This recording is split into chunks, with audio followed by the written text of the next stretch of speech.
Okay,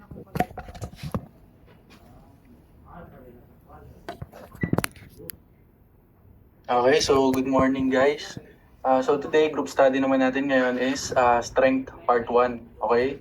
So based dun sa sinend galing sa Discord nyo, ang Part 1 ay nag-i-include lang ng items 1 to 83.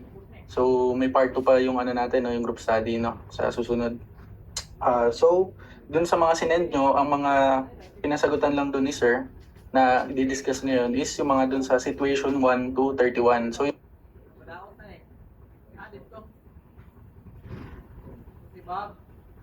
mga hindi kasali doon, maybe doon pa sa part 2 siya madi-discuss. Okay? So ngayon, since hindi naman ganun karami yung nag-request ng items mula dun sa situation 1 to 31, yung iba, pinapili na lang ulit ako ni Sir ng mga i-discuss ngayon. Okay? So yung mga pinili ko, katulad kahapon, yung mga tingin ko, labasin sa boards, no? So kahit hindi kayo nag-request, yung iba, pay attention pa rin, no? Okay, so sige. So start na tayo. Okay? So ito, yung first part, ano yata itong, under yata ito ng axial shear, tsaka bearing stress, no? Na topic. So sige, basahin natin. Boom AC in the figure is supported by a rectangular steel bar BD and it is attached to a bracket at C by a high-strength steel pin. Assume that the pin at B is adequate to sustain the loading applied to it and that the design critical components are the bar BD and the pin at C. The factor of safety against failure of BD by yielding is 3 and the factor of safety against ultimate shear failure of the pin at C is 3.3. Okay, so may mga given tayo. Meron tayong load, 2,400, meron length. Okay, tapos meron tayong height, tapos yung mga dimensions ng bar BD kasama yung mga ultimate stresses nila. So sige, simulan natin. So first, drawing muna tayo ng FBD, itong ating given na structure. So beam, no, meron ditong parang boom AC daw. So may boom AC. Then, merong applied load sa kanya, no, dun sa point A. Palagay natin to point A. Then, meron daw applied load. Okay, na 2,400 pounds. 2,400 pounds. Okay? Tapos, sa point B, dito sa point B, meron daw doon na bar BD, no? So kapag kinat natin yan, lalabas yung force dyan. So i-assume ko na lang muna na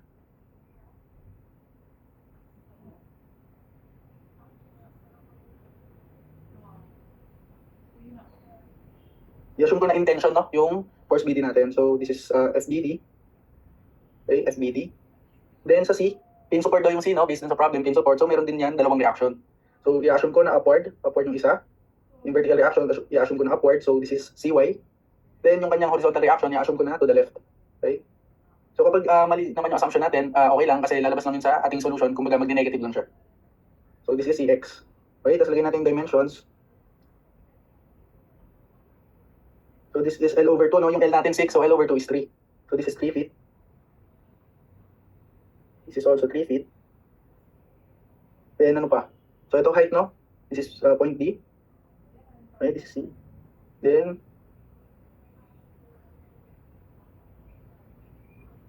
so this is 4 feet yung height, no?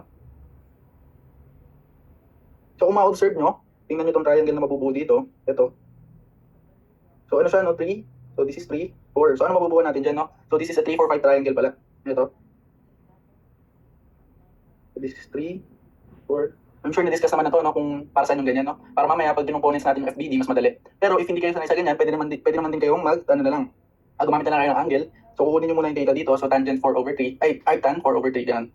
Pero since ito, 3, 4, 5, madali lang kasi siya i-ratio. So ito na lang gagamitin natin. Okay? Pakita lang natin to. So, ngayon, ano bang hinahanap? So, number 16, determine the required thickness T of the rectangular bar BD whose width is B. Okay? So, kailangan natin malaman yung required thickness ng T, required thickness T sa BD. So, para malaman natin yun, kailangan natin compare yung allowable na stress na pwedeng ma-apply dun sa force BD, ay sa bar BD. So, para malaman natin yun, kailangan masolve muna natin yung force dito sa BD. So, force BD. So, paano natin gagawin yun? So, para mapalabas yung force BD, saan tayo pwedeng mag-moment? Kasi, kung makikita natin, tatlo yung announce natin, so maganda mag-moment tayo dito. So, ang pinakamaganda, sa point C tayo mag-moment, no? Para tanggal yung dalawang announce natin, tanggal yung CY, at tanggal yung CX. So, before that, hindi kasi natin pwede i-moment directly itong FBD. So, i-component muna natin siya, no? So, sige, component natin. Okay? So, ito yung ano niya, Y component or vertical component. Then, ito naman yung ito naman yung kanyang horizontal component. Okay? So, dahil ito component na natin yan, ilagay na natin diretso yung kanyang ratio, no? So FBD, kung Y component to, or vertical component, ano ba yung vertical dimension dito sa ating triangle na nabuo? Diba ito is 3, 4, 5, no? 3, 4, 5. So ang vertical dyan, 4. Then ang denominator niya, syempre yung kanyang hypotenuse. So this is FBD times 4/5. So components lang yan, no? Alam mo, nadaanan na to sa statics. Then sa sa horizontal component, yung 3 naman, no, kasi siya yung dimension sa horizontal na dimension nitong triangle. So this is FBD, then 3/5. Okay? So ngayon, moment tayo about point C, no? So moment tayo about point C. By the way, kapag may question kaya pa solve ako, chat ko lang, no? So sige, moment tayo about point C. Okay? Tapos, clockwise positive na lang. Clockwise positive, set natin. Then ano lang may ikot, no? So ang ikot lang dyan is itong vertical component ng FBD and itong applied load na 2,400. Kasi itong FBD na horizontal component, nasa line of action na siya ng point C, kaya wala siyang moment arm, no? So sige. So yung una, FBD, plus 4/5. Then ano yung kanyang moment arm? Yung moment arm na is 3 meters, no? So positive siya kasi clockwise yung ikot niya. So this is FBD 4/5 times moment arm, so 3. Then itong 2,400, ang ikot niya is counterclockwise. So minus yan, no? So minus 2,400, then yung kanyang moment arm is 3 plus 3, so that is 6. Equals to 0. Okay, so masasolve na natin yung FBD. So FBD.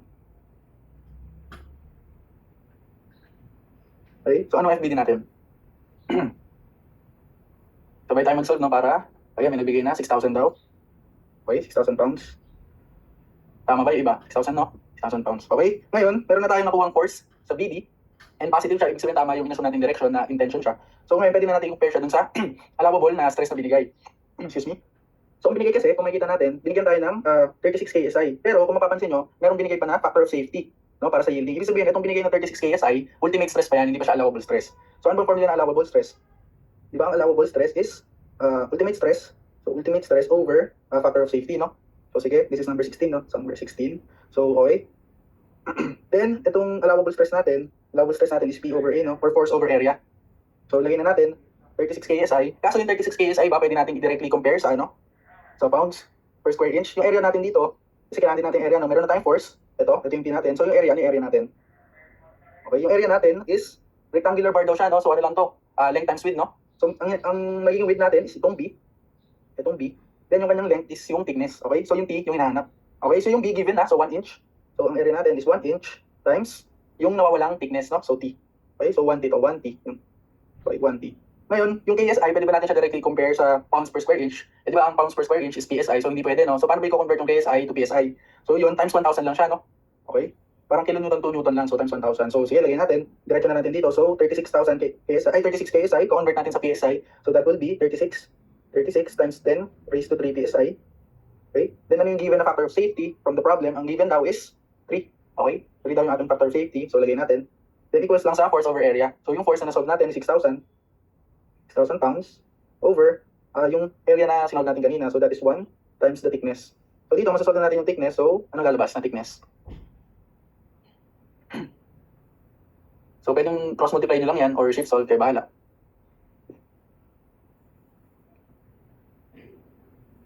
Anong lalabas na thickness, guys? So pwede natin gawin dito para mas mabilis. Iakyat natin itong T, then itong 36,000 PSI bababa. So ayan, no, may nagbigay na 0.5. Okay? So 0.5 inches. Okay? So that is letter D. Okay? So tapos tayo sa 16. So medyo madali pa, no? So next, sa 17, ang hinahanap naman, is required diameter naman at pin C. So diameter at pin C. So para makuha yun, syempre, same lang sa 16, kailangan makuha din muna natin yung force dito sa point C, no? So sige, statics ang ulit gagawin natin dito. So teka, copy natin to.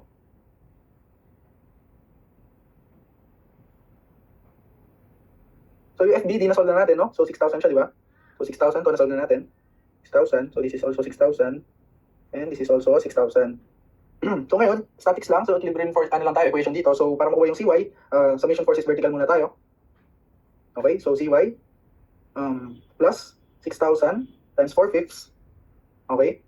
Minus 2,400 equals to 0. Okay, so anong CY natin? Then sa, para makuha si CX, summation forces horizontal lang.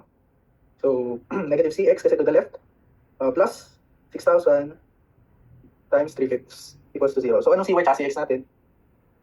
Okay, CY tsaka CX. So, ano nyo lang, no? Transpose nyo lang sa kabila.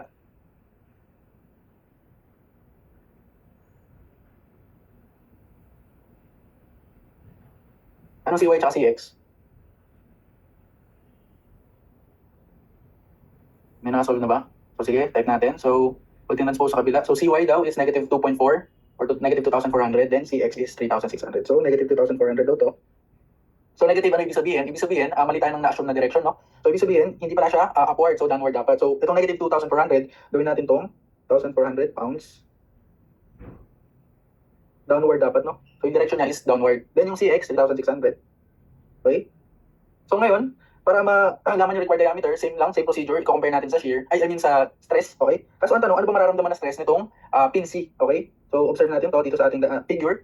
So itong pin C, kung makikita nyo, binigyan tayo dito ng cross-section, no? So meron siyang dalawang force, no, na develop, meron pababa dito, then merong to the left dito.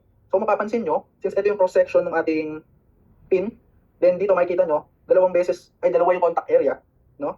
So actually, this is shear, no? This is shear kasi parallel, no? Yung ating force dun sa area is parallel. Ito, parallel siya. Okay? So this is parallel. Then, kung makikita nyo, dalawa yung contact area, so this is double shear, no? So shear siya, then double shear. Pero kung mapapansin nyo, since dalawa, ano yung kailangan gawin para ganyan? Paghiwalayin pa ba natin yung pag-solve, na then tsaka natin i-resultant or i-diretso na? So pwede natin gawin dito, i-resultant na agad natin tong force na to para isang force na lang na yung mag-apply ng shear dun sa ating point C, no? So isang resultant force na lang. Okay, since pareho naman silang parallel, so pareho silang may shear force na ina-apply din sa C. So kunin na lang natin yung resultant. So resultant ng C, set natin as RC. So 3,600 squared plus 2,400 squared. So ano yung RC natin?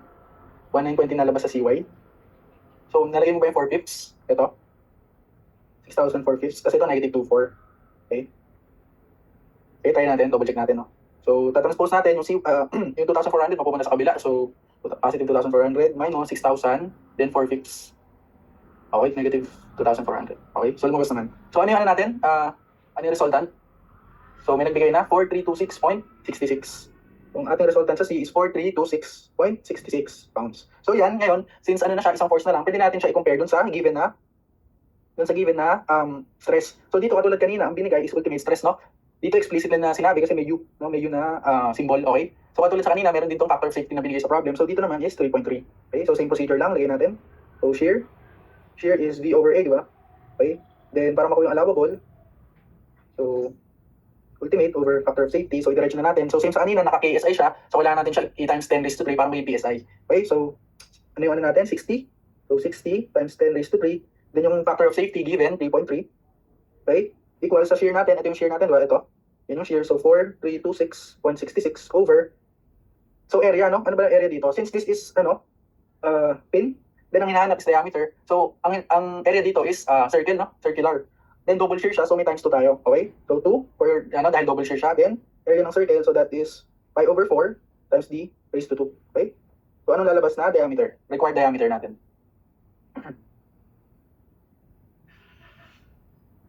So may nagbigay na 0.389. Okay? So tama. So 0.389. 389 inches. Okay? So that is letter A. Okay? So nakasunod pa. Wala pa namang question, no? So number 18, last question na for this situation. So number 18 tayo. Number 18.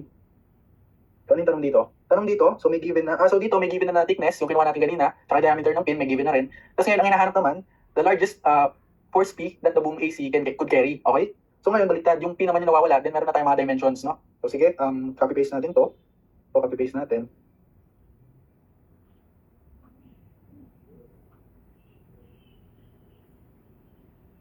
Okay, so ngayon, ang nawawala naman is yung force P. Okay, force P naman yung nawawala. Okay?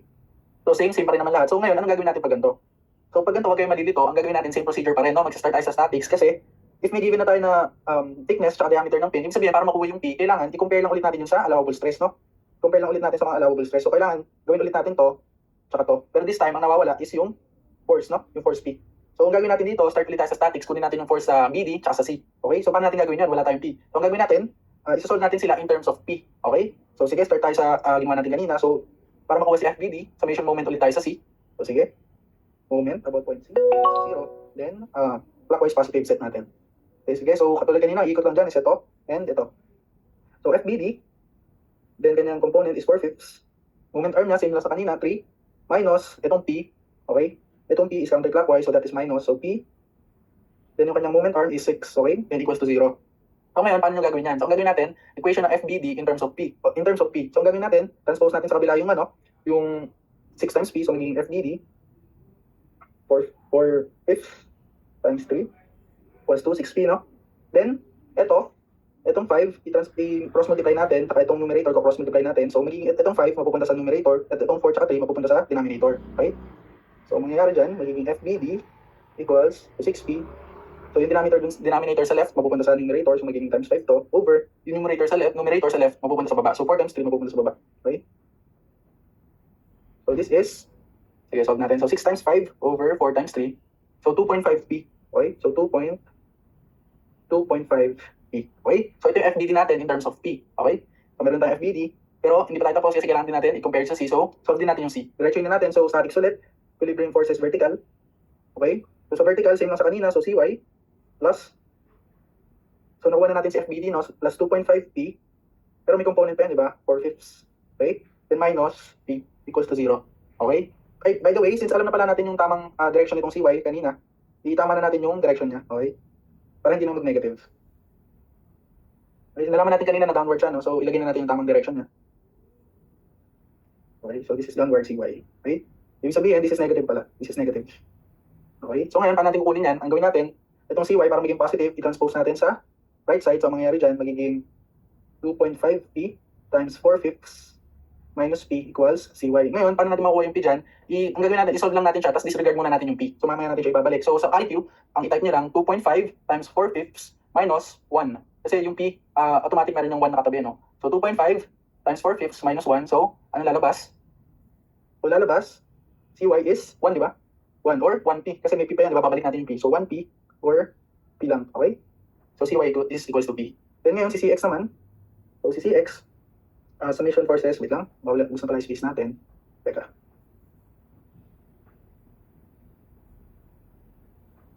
Okay. Okay, CY naman, summation forces horizontal. Then, katulad kanina, equal lang naman tong ating CX tsaka itong FBD na 3/5. So diretso na natin. So CX is equals to, FBD natin is 2.5P times 3/5, yung component niya, no? Horizontal component. So ibig sabihin, yung CX natin is 2.5 times 3 over 5. So, 1.5P, no? So 1.5P. Okay? So, okay, meron na tayong mga forces. So, katulad kanina, yung C, kailangan natin kunin yung resultant since pareho silang parallel. So, para maging isang force na lang siya, kunin natin yung resultant niya. Okay? So, resultant ng C, so RC was 1.5P squared plus P squared. Okay? So, paano nilalagay sa calcu yun? So, lagay nyo lang sa calcu, disregard nyo lang yung P. Bale, ang ilalagay nyo lang is 1.5 squared plus 1 squared. Okay? So, ano yung resultant ng P natin? I mean ng RC. Resultant ng C. So, 1.5 squared plus, so 1.0827 or 1.803 na lang. 1.803 P. Pero syempre, babalik nyo yung P. Okay? So, sige. Meron na tayong kompleto na, no? So, pwede na tayong bumalik sa procedure kanina na i-compare natin siya sa stress. Okay? Sa allowable stress. So, sige, start tayo sa stress sa BD. So, kanina. Diretso na natin, no? So, 36,000. Tama ba? 36,000, no? So, sa BD, ang force na allowable, ay na ultimate is 36. Para makuha si allowable, divide sa factor of safety. Then, compare natin doon sa force niya. Okay? 36,000 PSI. Diretso na natin ang PSI ito, no? Times 10 raised to 3. Over factor of safety na 3. Equals to, ano yung force niya? Yung force niya is, ito, di ba? Itong 2.5P. Okay? So, 2.5P over yung area. So, ano yung area kanina? Sinod natin. Yung area is, itong 1, that is width, di ba? So, given naman yung 1. So, 1 times thickness. Thickness, ano yung thickness? Given na yung thickness dito, no? So 0.8. So, ibig sabihin yung area is 1 times 0.8. Therefore, ano yung P? Kapag nag-base tayo sa allowable sa BD, ano yung P? So, pwedeng shift solve, pwede rin cross multiply. So, may nabigay na, no? So, 3,840. So, 3,840 pounds. Okay? So, yun na ba yung sagot? So, nasa choices siya, no?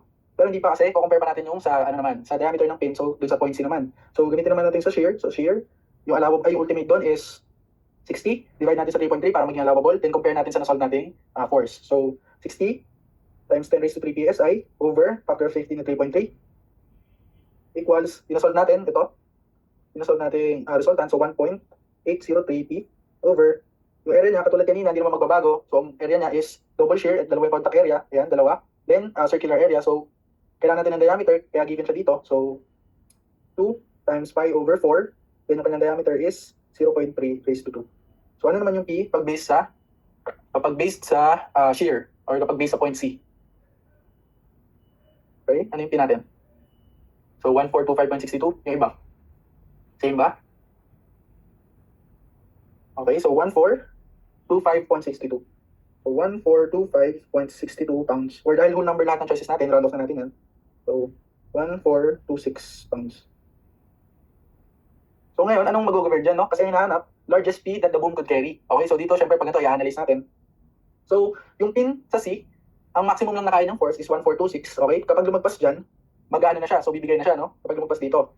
Ngayon, sa yung bar BD naman, 3840 pa yung kanyang kayang load na load P, di ba? Ibig sabihin, kaya niya yung 3840, kaya rin niya yung 1426. Kaso kapag sa pin C, kaya niya yung 1426, pero hindi na siya pwedeng umangat doon, so hindi niya kaya yung 3840, no? Mag-fail siya dito sa 3840. So kapag ganito, ano yung mag-govern? Siyempre, ang mag-govern is yung lower, no? So 1426 para pareho nilang kaya. So kaya ng BD, kaya rin ng diameter sa C. So ang ating answer is 1426 or letter B.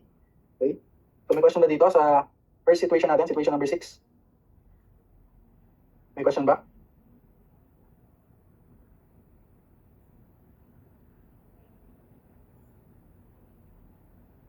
May question ba guys or goods naman? Okay, proceed tayo. So sige, ano pa rin to? Axial shear tsaka bearing stress pa rin yung topic dito. So situation number 7, refer to the given figure. Given, meron tayong angle, meron tayong force na 9 kN, then meron average shearing stress in the pin to not exceed. So may allowable stress na 120, no, for shearing. So sige, same sa kanina, ang una natin gagawin kapag ganito, ilan nga yung FBD? Yung FBD is, saan? Anong number? 16, 17, or 18? Sa 16 and 17, yung nasolve nating FBD is 6,000.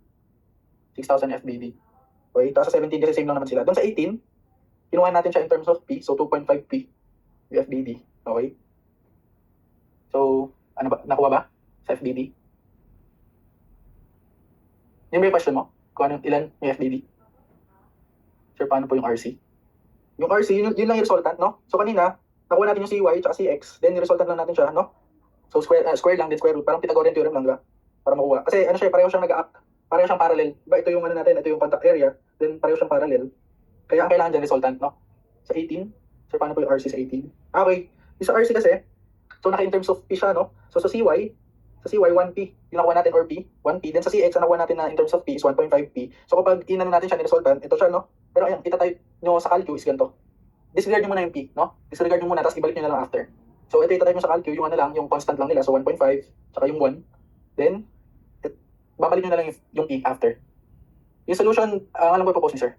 Okay, so gets na? Proceed na tayo? Okay. So sige. So sige, katulad kanina, drawing muna natin yung ano na ito, free body diagram. So sige, so merong force P na downward. Okay, may force P na downward, so yung given is 9 kilonewtons. Okay? Then, meron tayong bar BA dito. Merong bar BA. Okay? So this is B. This is A. Then meron tayong cable, no, or string. Ito. So maganda, ikat na natin yan para lumabas na yung force dyan. So kapag cable or string or wire, automatic tension yan, di ba? So palabas siya, palabas. So lagyan natin, ganito. Okay? Then yung force niya. Kasi diretso na pala natin to. Okay, so ito yung tension sa AC. So lagyan na lang natin dito T. So tension, no? Then ano pa? So ito, lagyan natin yung dimensions, no? So ito, oops. Lagyan natin yung dimensions niya. Okay, so yung B, ang sabi, meron daw pin, no? Sa B may pin, ito. May pin dyan. So dalawa yung reactions dyan, no? So assume natin na upward yung isa. Ito, assume natin na upward. Okay? Then yung isa, so this is BY. Then yung isa, assume natin na to the left. So this is BX. Okay?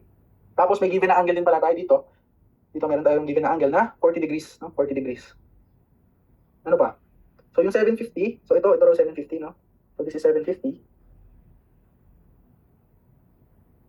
Then, itong diagonal, this is also 750 daw. So this is also 750. So this is also 750 mm. Okay? So ngayon, kung makikita nyo, ang mga kailangan natin ng forces dito is yung tension sa cable, then yung force sa B, no? So para makuha yung tension sa cable, kailangan makuha muna natin yung angle dito, no? Ito. Yung angle dyan. So set na lang natin yan na angle alpha. So set na lang natin ito na angle alpha. So paano natin kukunin sa angle alpha? So kung titingnan nyo itong triangle na to, itong right triangle, okay? So pwede tayo so katawa, so tangent, no? So opposite, ito yung opposite niya, then adjacent, ito. Okay? So ano ba to? So ito, ano yan, di ba? 750. That is 750 sine 40. Di ba? Tama, 750 sin 40 ito. Kasi right triangle din to, di ba? Meron yung right triangle dito. Okay? So that is 750 sin 40. Then yung baba niya, or yung adjacent niya, that is 750 cosine. Teka, gawin na block pala ito, sorry. This is 750 sin 40. This is 750 cosine 40. Okay, so pwede na tayo mag-tangent, no? So opposite, ito yung opposite natin. So sige, kunin natin si alpha. So alpha is equals to arctan. Yung opposite niya, 750 sin 40. Tapos yung adjacent niya, itong buo. Okay? So ano yan? That is 750 cosine 40 plus ito. Plus itong 750. Plus 750. Okay, so ano yung ano natin? Alpha? So ano yung angle alpha natin? So 20. Okay? So 20 degrees. 20 degrees. Okay? So ngayon, kompleto na yung ano natin, mga kailangan. Pwede na tayo mag-solve, no? Pwede na tayo mag-solve ng 4. Sa una, number 19, ano yung hinahanap? Number 19, determine the smallest allowable diameter of the pin at B. O, so, ibig sabihin, kailangan pala natin yung force sa B. So, paano natin kukunin yun? So, before yun, kailangan, since ano siya, no? Tatlo yung unknowns natin, meron tayong tension, plus BX, at BY. So, kailangan natin ng tatlong equation. So, start tayo sa moment. Okay, so, katulad kanina, saan maganda mag-moment?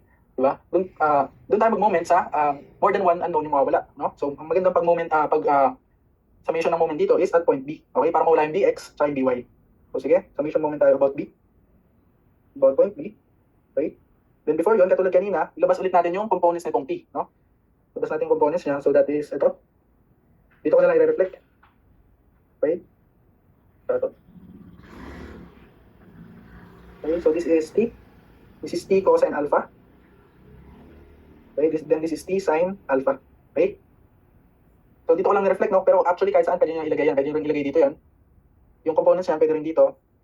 Okay? Or pwede rin dito. Kung saan mas madali. Dito, kaya dito ko nilagay para yung isang component niya, ito, T cosine alpha, hindi na siya iikot dito kasi nasa isang line of action sila, no? So, ang isang iikot na lang is itong vertical component ng T. So, sige. Assume na lang natin na clockwise positive. I mean, set natin na clockwise positive. Then, solve tayo. So, T sin alpha. Then, ano yung kanyang moment arm? Ito, di ba? Oops. Yung kanyang moment arm is itong 750. So, T sin alpha. Again, direction na pala natin. So, T sin, yung alpha natin is 20 times moment arm na 750. Okay? Then, ano pa yung iikot? So, ito na lang, no? Itong force na 9, yun na lang yung iikot. So, that is counterclockwise. Counterclockwise yung ikot niya. So, that is negative, no? Minus 9. Then, yung moment arm niya is ito, di ba? So, itong 750 cosine 40. So, 750 cosine 40 equals to 0. So, anong tension natin? Anong tension nung table?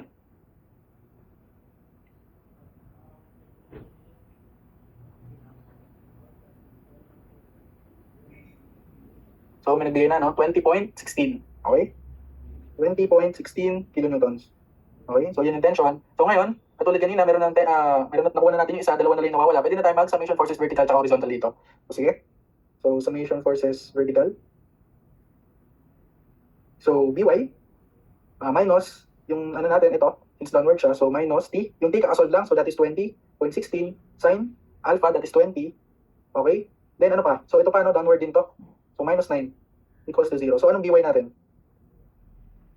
Ano yung By?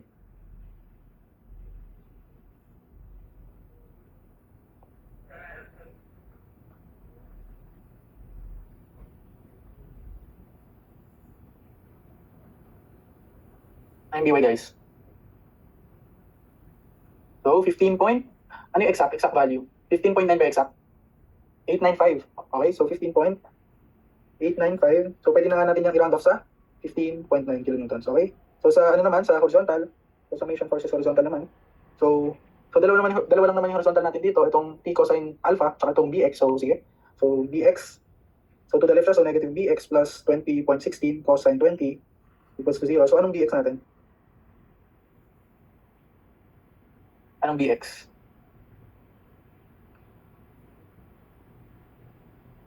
So 20.16 cosine na lang siya, no? 20.16 cosine 20. So that is 18.9, no? 18.94.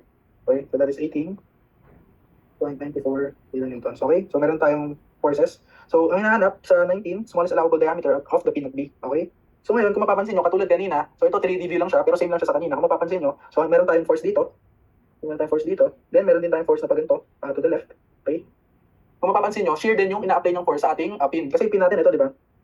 Diba? Ito yung pin natin. So sige, i-zoom natin konti. Okay? So sa pin natin, so ito, papansin nyo, dalawa yung contact area dyan. So same sa kanina, double shear siya. So dito, then dito. No? So dalawa yung masi-shear dyan, dalawa. So double shear siya. Then since ito, itong upward force natin, tsaka yung to the left na force natin is parehong nag-a-apply ng shear dun sa ating contact area. So katulad kanina, i-resultant din natin siya. Then yun yung gagamitin natin para makuha yung diameter. Okay? Then double shear siya kasi dalawa yung contact area. Meron dito, then meron din dito. Okay? So sige, kunin natin yung resultant nito. So kunin natin si B, so RB. Okay, so RB equals to summation, 18.94 squared plus 15.9 squared. So ano si RB? Sige, diretso natin. 18.94 squared plus 15.9 squared. So 24.73, no? Tama ba? 24.73. Okay, 24.73 kilonewtons. Kasi yan yung gagamitin natin sa pagkuha.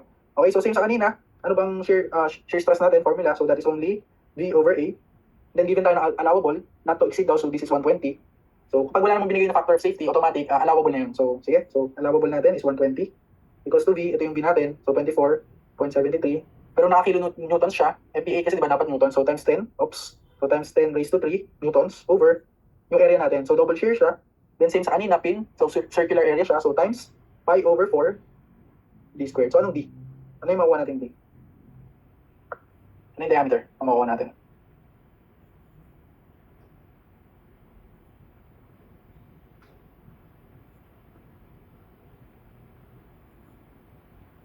$11.45.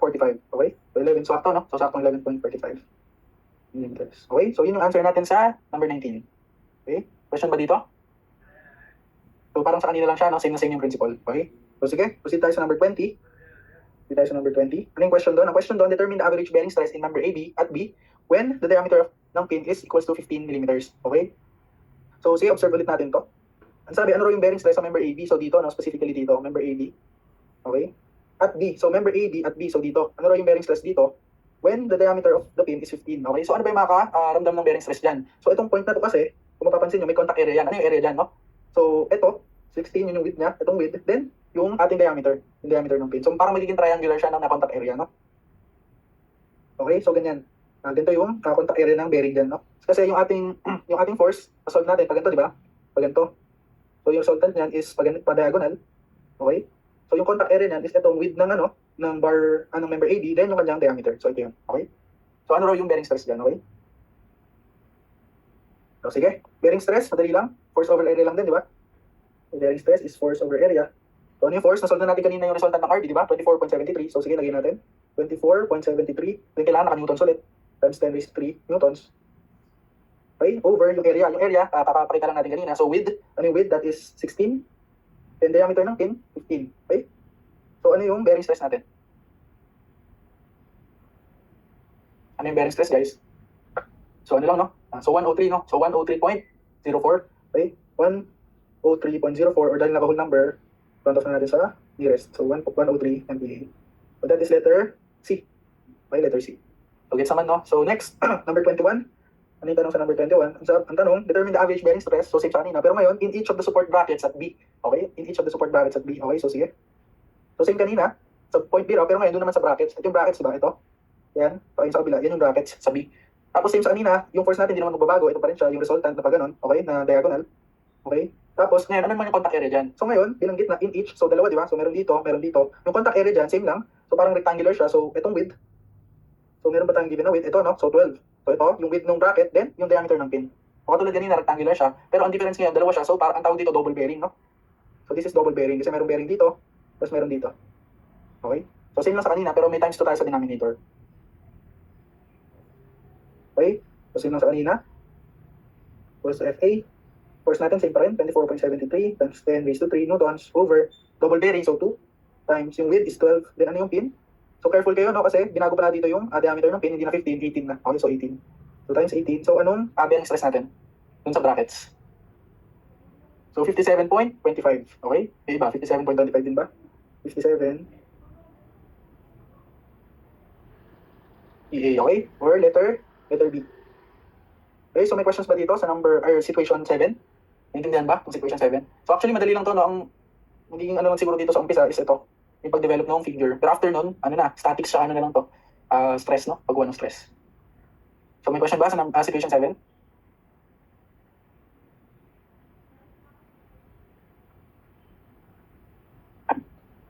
Walang question? Situation number 7?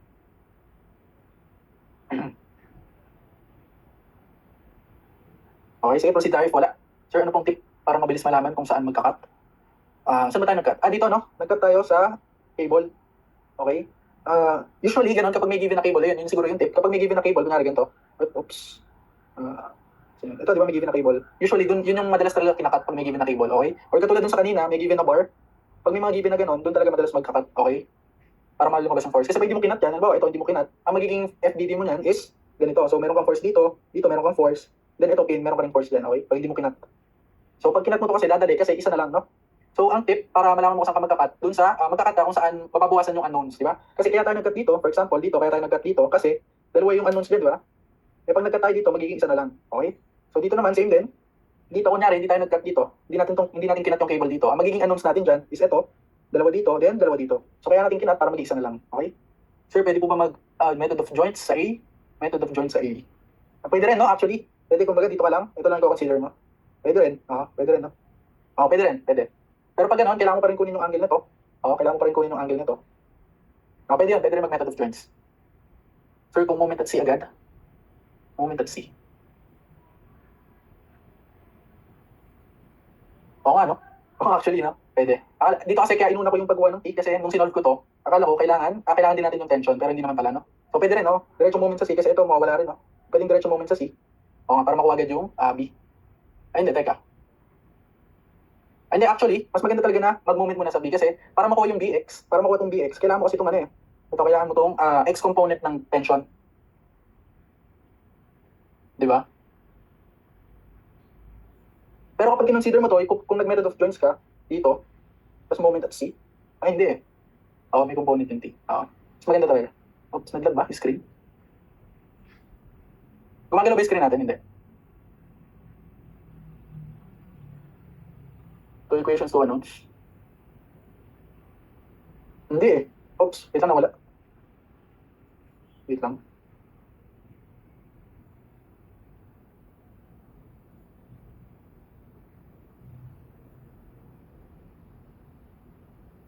Okay.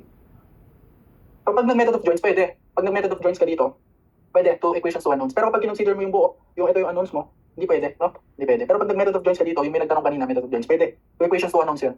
Okay? Pero itong pinakita ko, ito yung tingin kong pinakamabilis na way, no? Pinakamabilis na way. Kasi kapag nag-two equations to unknowns, okay din naman yun. Pero kunin mo rin kasi angle dito eh. Kunin mo rin. So sige, may question pa ba? Equation number 7. Okay, wala. Proceed na siguro tayo. So sige, itong equation number 15. So tapos na tayo sa no, sa axial shear tsaka bearing stress. Ito ano na to, axial deformation na to. Okay? Okay, so sige, basahin natin. Situation number 15. As shown in the figure, wire CD of length L, cross-sectional area A, and modulus of elasticity E, supports a rigid beam of negligible weight, which in turn supports a sign whose weight is W. Attachment pin B is directly above pin A, and when there is no load acting on the beam is horizontal. So may given tayo na length. Yung A, yung the dimension, 1 meter. Then yung A, yung malaking A, capital A. So cross-sectional area na siya, given na. Then merong modulus of elasticity. So sige, katulad kanina, drawing tayo ng free body diagram. Okay. So ito another example na dapat alam niyo na agad saan magka-cut. So dito, automatic, dapat ikat natin itong length. Since bukod sa obviously kailangan natin siya, pero para mabawasan yung unknowns. Kasi kapag di natin kinat yan, wait lang, okay, kapag di natin kinat yan, meron dito, dalawang forces, meron din dito, so 4, no? So kaya ikakat. Tsaka syempre, kumbaga obvious naman na nasa problem, kailangan din talaga natin yung tension dyan. So sige. So meron tayo dito.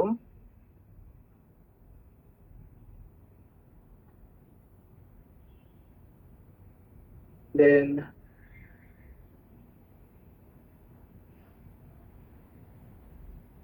drawing lang natin yung free body diagram.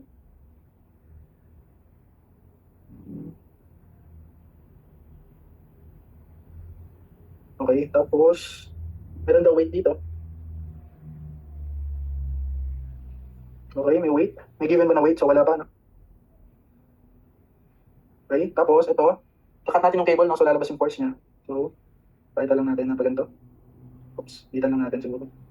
Sabihin natin pa ganito.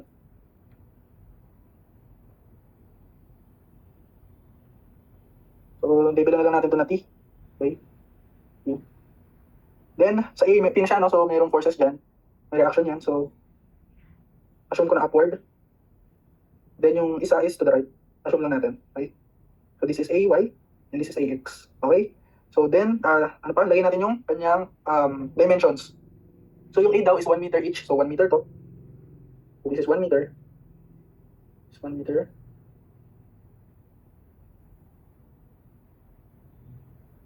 Meter, no? So yung total niya, 3 meters. Okay? Then yung length daw ng cable, ng buong cable na, or ng wire is, yung length daw nito is 5 meters, no? 5 meters. Okay? So actually, kung mapapansin nyo, makabuo pala ulit tayo dito ng 3, 4, 5 triangle. So bakit? So papakita ko lang. Tandaan natin ito dito. So same sa kanina, makabuo pala tayo ng 3, 4, 5 triangle dito. Kasi 3, yung horizontal. Then yung ating hypotenuse is 5. Okay? So 5. So automatic, yung kanyang vertical dimension is 4. Okay? Pero para makasigurado, kung nyari, hindi nyo alam yung ganyan 3, 4, 5, pwede nyo namang i-calculate yan. So pwede nyo gawin, square root ng 5 squared minus 3 squared, so 4. No? 4 yung lalabas. So ibig sabihin, itong dimension, although di siya given, automatic, ito is 4 meters. Okay, so this is 4 meters. Teka, isun natin to. Yep. Sige, ako niyan. So sige, ito lang isun to.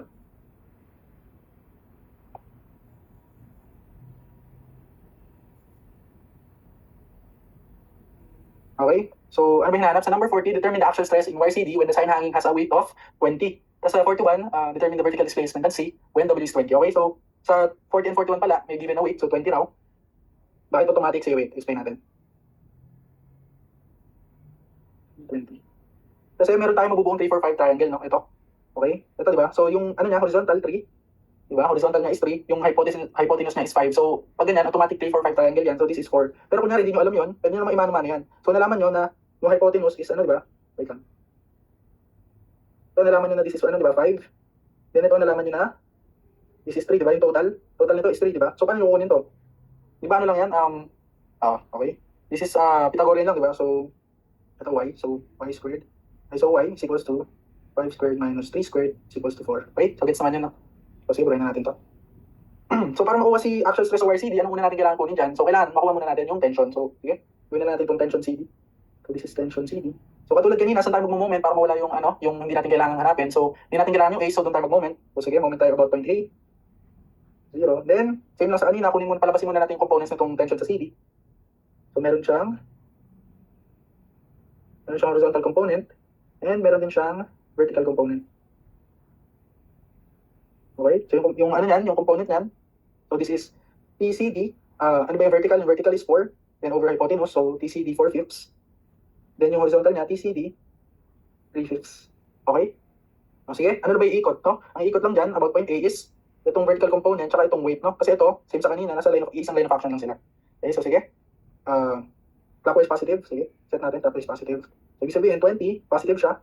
Positive ikot niya, no? So, 20, moment arm niya is 2. Diba? Kasi 1, 2. So, moment arm is 2. Minus yung TCD. Counterclockwise kasi ikot niya, kaya minus. Okay? Minus TCD, 4/5. Okay? Yung moment arm niya is 3 equals to 0. So, anong tension natin sa CD? 16.667 or 16.67 kilonewtons. Okay? So, ngayon meron na tayo niyan. So, pagkuha ng axial stress, madali lang, no? So, pagkuha ng axial stress, iba lang yun, force over area. So, ang force natin, kakasolve lang. So, 16.67. Siyempre, kailangan naka-newtons yan. So, times 10 raised to 3 over. Yung cross-sectional area niya is given na sa problem, no? Itong 70. Okay? So, over 70. So, anong, ano natin? Axial stress. Anong axial stress natin? So, this is number 40 to, no? Number 40.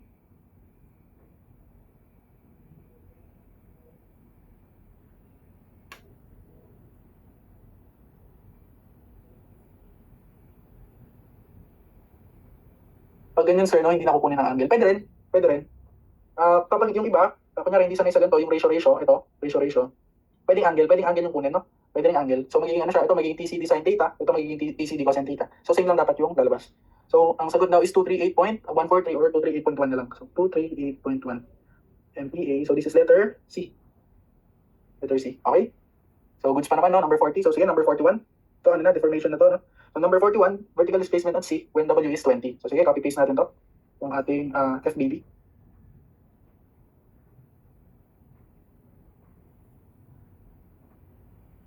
Oops, mali yata ito yun. Right.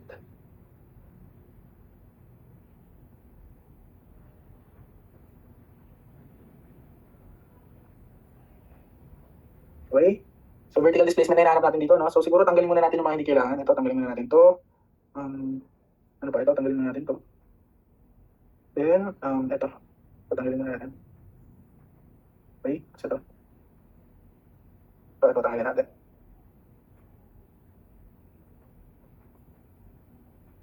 So naturo na ni sir, no, kung paano kapag ganito. So, may technique dito, di ba? So ang gagawin, ang hinahanap kasi yung vertical displacement at C. No? So unang-una, bakit magkakaroon ng vertical displacement at C, di ba? Kasi since ito may tension to, di ba? Tapos merong tensile stress, so merong elongation yan, no? So merong elongation na, so hahaba kasi yan, no?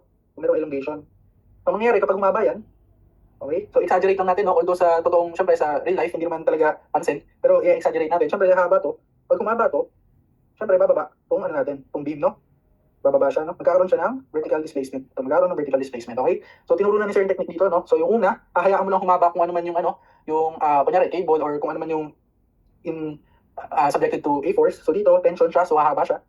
So kapag compression naman, i-clear yan, di ba? So sige, papabahay lang natin. Okay, then, so ito exaggerated to, di ba? So then, hahayaan din natin bumaba yung ating beam, no? Okay, kaya natin bumaba. Okay, then, ito yung magiging ano niya. Okay, ito yung magiging vertical displacement. Then yung kaninang humaba na wire natin, i-connect lang natin siya pabalik dun sa dulo ng vertical displacement. Okay, so makikita nyo, makakabuo tayo dyan ng right triangle, di ba? Makakabuo tayo dyan ng right triangle. Makabuo tayo dyan ng right triangle wherein itong vertical displacement, siya yung hypotenuse natin, and ito yung ating elongation ng wire, okay? So sige, so first, so kailangan pala natin elongation, no? So ano ba, yung actual deformation niya. So ano ba yung formula nun? Ang formula nun is EL over AE, di ba?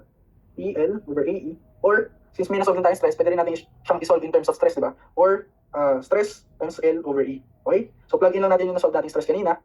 So that will be 238.1 times, ito naka-MPa na to, no? Times yung length, ano yung length niya? 5 meters, no? So kailangan naka-millimeter, so 5,000 over yung E, ano yung E? Yung E is 200 GPa, so that is 200,000 MPa.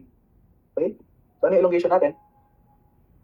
Okay, so 238.1 times 5,000 over 200 raised to 3. So ano sagot? Ano elongation natin? So 5.95, no? 5.953. 5.953 millimeters, okay? Excuse me? So ngayon, bubuo tayo ng relationship, no? Kung mapapansin nyo, ito kasi, itong triangle na to, saka ito, similar triangles lang yan, no? Okay? So, papakita natin, itong theta na to, same lang siya sa theta dito. Okay? So bakit, no? Sige, pakita natin. Pakita natin, no? So kapag in-extend natin to, gawa tayo ng linya dito. Okay? If this is theta, this is also theta, di ba? Diba? If this is theta, this is also theta. Kasi connected lang sila ng isang line, no? Tapos ito, may nagbabisect sa kanila na line. So ito, if this is theta, this is also theta, di ba? Ngayon, if this is theta, so sige, lagay natin para klaro. If this is theta rin, tapos kung makikita natin, this is a right angle yan, di ba? Tama? So kung this is theta, this must be 90 minus theta, complement, di ba? So kung ito, 90 minus theta, so para maging 180 to, ito right angle, so this is 90, tapos ito 90 minus theta, so ito, theta rin, di ba? Okay, gets ba yun? So i-explain ko lang, no? Pero by now, dapat ganyan, medyo gamay nyo na yan, yung pag-alam kung saan yung mga equal angles, okay? So i-explain ko lang kung paano masasabi na same sila.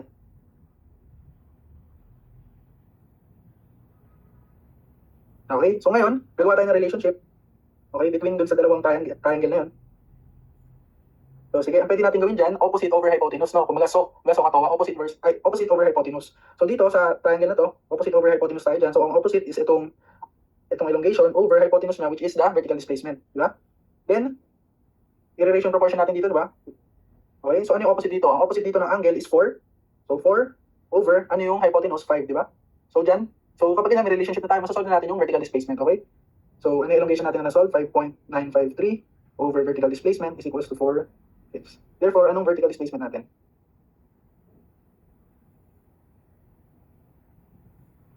Ano masasolve natin? Vertical displacement. Cross multiply lang yan, no?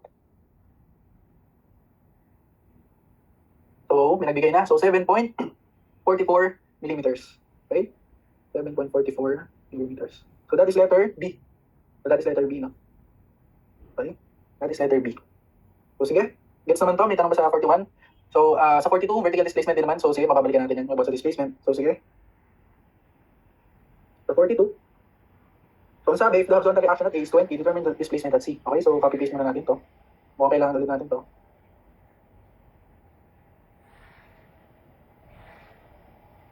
Okay. So, this time walang binigay na weight, no? Walang weight. Pero merong horizontal reaction sa A. Okay, so ang binigay dyan is 20. So, this is 20 raw. This is 20. Okay. So ngayon, kailangan kasi natin para makuha natin displacement, kailangan natin yung elongation ng, diba, ng wire. Tapos para naman makuha yung elongation ng wire, kailangan natin yung force sa wire, no? So para makuha yun, actually madali lang to. Dalawa lang naman yung nasa horizontal plane natin. So itong 20, tsaka itong TCD na X component, okay? So mag-ano lang tayo, statics lang. So summation forces horizontal lang. So summation forces horizontal equals to 0. Tapos, meron tayong 20 to the right, 20 minus TCD component na is 3/5 equals to 0. Therefore, yung TCD natin dito, so sige, dahil na natin. So 20 times 5 over 3. So ang TCD natin dito is 33.33. Okay, 33.33 kilonewtons. Okay? So since sa kanina ngayon meron na tayong force dito, pwede na natin masolve yung elongation, no? Pwede natin masolve yung elongation dito. So elongation is ano, diba? PL over AE. Okay? So yung P, kakasolve lang, 33.33. Kailangan na newtons, so times 10 raised to 3. Yung length niya is 5 meters or 5,000 millimeters. Okay? Over area. Ano yung area? Kanina given, diba? Area is 70 square millimeters, so 70. Then, yung kanyang modulus of elasticity is 200,000 MPa. Okay? So, 200,000. Okay? So, anong elongation dito? Elongation?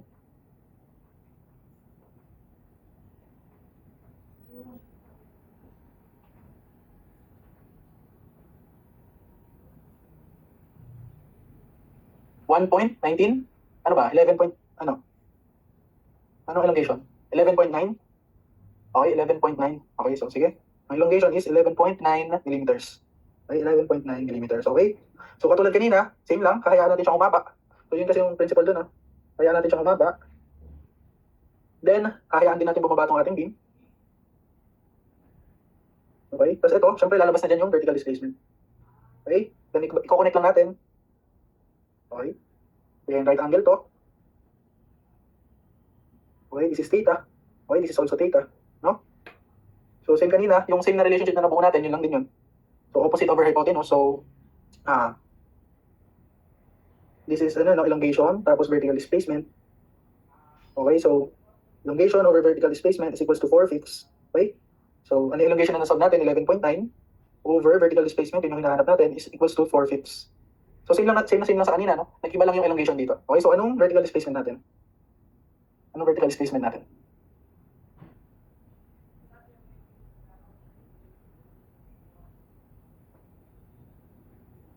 $14.87.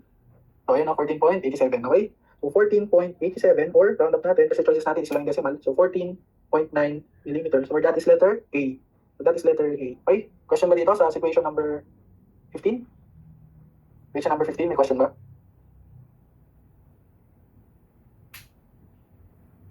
May question ba dito? Okay, wala. Okay, so if wala, proceed tayo. Proceed tayo, no? So ito, so halos same lang to, no? So equation number 16, the wire has a diameter of 5 millimeters and is made from 8/16. So given na yung modulus of elasticity, if a 80 kg man is sitting on seat C, so ito may questions tayo, no? So sige, same sa kanina, drawing lang natin yung free body diagram. So drawing tayo ng beam.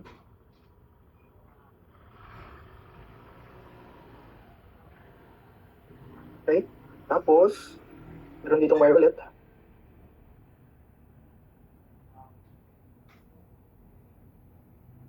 Okay, tapos meron daw ditong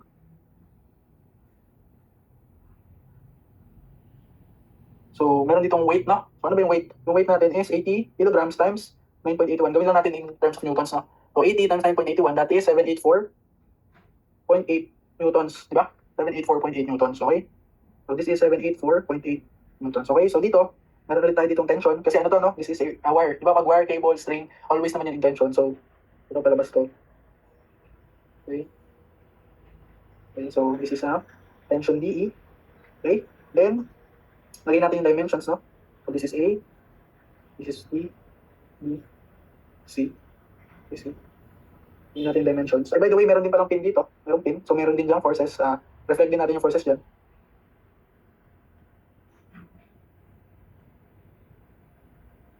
This is AY. This is AX. Okay? So, meron forces. So, ito. Lagay natin dimensions. So, 800.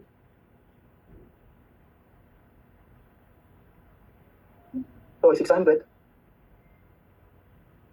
Then ito, this is 600 as well. Sure, bakit naka-times sa 9.81? Kasi itong 80 kilograms pa siya. So, kinonvert natin sa newtons, no? Diba pag weight, para makuha yung weight.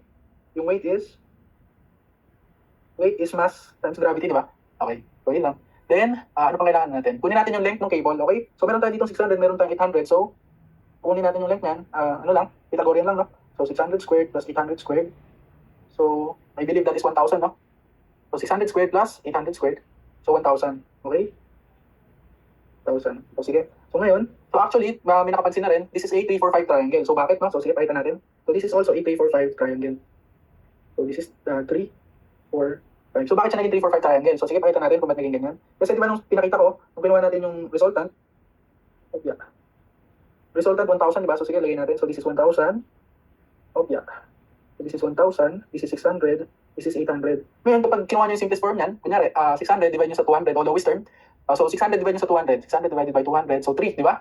800 divide nyo sa 200, that is 4. Then 1,000. 1,000 divide nyo sa 200, that is 5. No? So, actually, this is a 345 triangle. So, kung mapapansin nyo agad yun, pwede nyo lang hindi kunin to. Ito. Pwede nyo lang idiretso yan, no? Pero actually, kailangan din pala natin yung 1,000 kasi kailangan natin yung length mamaya. So, kailangan din natin itong 1,000. So, yan yung length, no? Ng cable. Pero para mas madali sa components, diretso na natin ito na 345. So, this is 3, this is 4, this is 5. Okay? So, since sa kanina, palabasin muna natin yung components niyan. So, kapag 345 triangle talaga, mas madali na, no? Yung sa components. Okay, so TDE. Ano yung ano niya, vertical? So, this time, ang vertical niya is 3. Diba? Vertical dimension niya. So, this is 3/5. So, TDE, 3/5. Then, yung horizontal component niya is TDE. 4/5 naman. Okay? 4/5. So, sige. Ang kailangan natin, elongation sa RDE. So, kailangan natin makuha muna yung force sa DE. So, para makuha yun, moment ulit tayo na mababawasan yung unknown. So, saan tayo pwede mag-moment? So, obviously, mag-moment tayo sa point A, no? So, moment tayo about point A. Ang iikot lang dyan is dalawa lang. Itong vertical component ng wire and itong weight, no? Kasi ito, nasa line of action sila. Same line of action. So, sige. Clockwise positive na lang ulit. Set natin. So, 784.8. Moment arm na is 800 plus 600. So, that is 1,400. No? Okay, sige, lagyan natin 800 plus 600. Okay? So, kaya positive yun kasi clockwise yung ikot, no? Clockwise. Clockwise, diba? So, positive din. Ito, counterclockwise yung ikot niya. Intention. So, that is negative, no? So, negative, TDE, 3/5. Okay? Yung component din, ano yung kanyang moment arm? 800 yung kanyang moment arm. Okay? Equals to 0. So, ano yung TDE natin? Ano yung tension sa DE?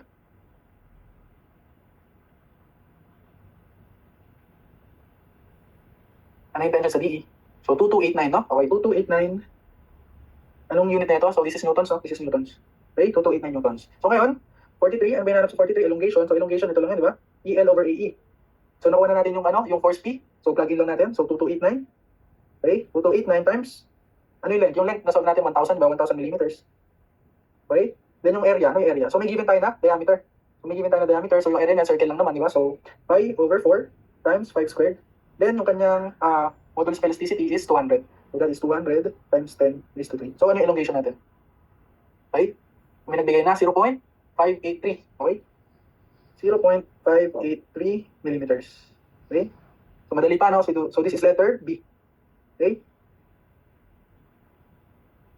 Okay, same ba yung iba? 0.583. Okay, 0.583, no? So, ngayon, ang hinahanap naman is vertical displacement at point C. So, vertical displacement at point C, no, dito. Sige. Kunin natin to.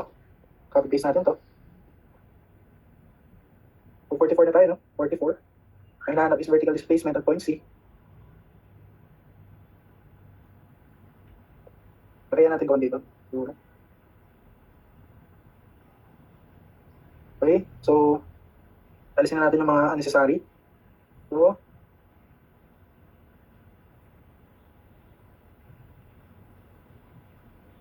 okay. So, ngayon, paano natin kukunin vertical displacement at point C? So, ano ba yung natutunan natin kanina? Ang principle kanina ba, kung ano yung nag-elongate, kung ano yung may deformation, saan po nakuha yung length? So, yung 1,000 na length, ito, nakuha natin siya dito, no? Nung sinunod natin kanina, nung nag-Pythagorean theorem tayo, di ba? So, ito kasi 600, di ba? Ito, this is 600, this is 800, so, this is a right triangle. So, Pythagorean lang, no? Para makuha to.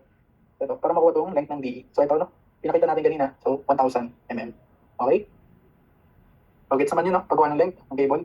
So, sige, balik tayo dito. So, kanina, dalawang beses natin nagawa yung ano nito, principle. So, di ba? Kapag kailangan yung displacement, hahayaan lang natin humaba yung member na may force na nag-act sa kanya. Kung alin yung force, ay kung alin yung member na may deformation. So, in this case, yung may deformation is yung tension DE. So, sige, same lang sa kanina, hayaan natin siyang humaba. Okay? So, ito, hayaan natin humaba. Diba, hayaan natin siya mag-elongate. Okay, then, same lang sa kanina, yung beam, hayaan natin siya ulit bumaba.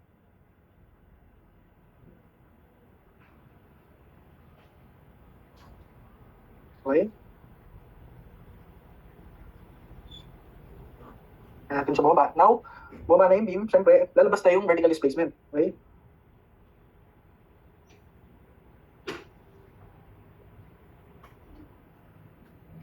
Okay? Same sa kanina, kailan sino natin to? Okay, may lalabas na right triangle dyan, di ba? Wherein, ito yung kanyang right angle. Ito yung kanyang right angle, no? So dito, sa triangle na to, ito yung nandito yung right angle niya, no? Okay? So, in-explain ko na kanina yung ano nito, no? Yung relationship. If this is theta, this is also theta, di ba? Nakita na natin kanina kung paano na-derive yun. Okay? This is theta, that is also theta. Diba? So this is, ito yung elongation. Yung elongation, then this is the vertical displacement at point. So anong point ba to? Point B. This is the vertical displacement about point B. Okay? So vertical displacement yan about point B. So ngayon, gawa ulit tayo ng relationship. So, opposite over hypotenuse ulit. So dito sa triangle na to, ano yung opposite? Diba? Yung opposite dyan is ito. Then yung hypotenuse is ito. Okay? So, elongation over hypotenuse, which is vertical displacement sa B, equal sa triangle kanina, okay? So ngayon, dito sa triangle, actually, dalawang pwede nyo gamitin. Pwede nyo gamitin yung, ano na, yung hindi naka-lowest term. So pwedeng 600 over 1,000. Pwede rin namang, tagalagay natin. So this is ano, diba? So this is 1,000. Pwedeng 600 over 1,000. Pwede rin namang ito. Kasi ito naka-lowest term lang naman, pero same lang yan. So pwedeng 600 over 1,000 or 3 over 5, okay? So sige, lagyan na natin, nasolve na natin yung elongation, diba? Yung elongation is 0.583 over, ito yung vertical displacement sa B, equal sa, syempre 3/5 na lang gamitin natin, mas madali. So therefore, anong vertical displacement sa B? Anong vertical displacement sa B?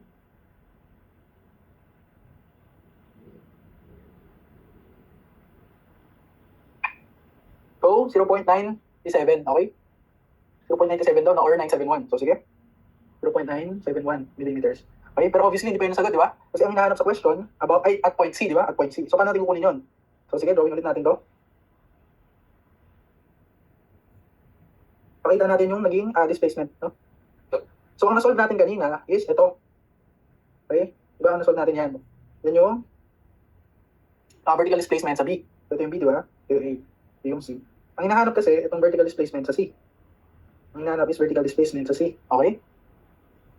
So, paano yan? Kung makikita natin, meron diyang similar triangles, no? So, itong maliit na triangle, i-ratio in proportion natin yan sa malaking triangle. So, tama, no? Ratio in proportion, okay?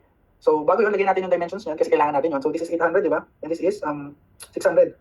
So, ang total niyan, 600 plus 800, that is 1,400. Okay? So, sige. Ratio lang natin yung small triangle sa big triangle. So, sige.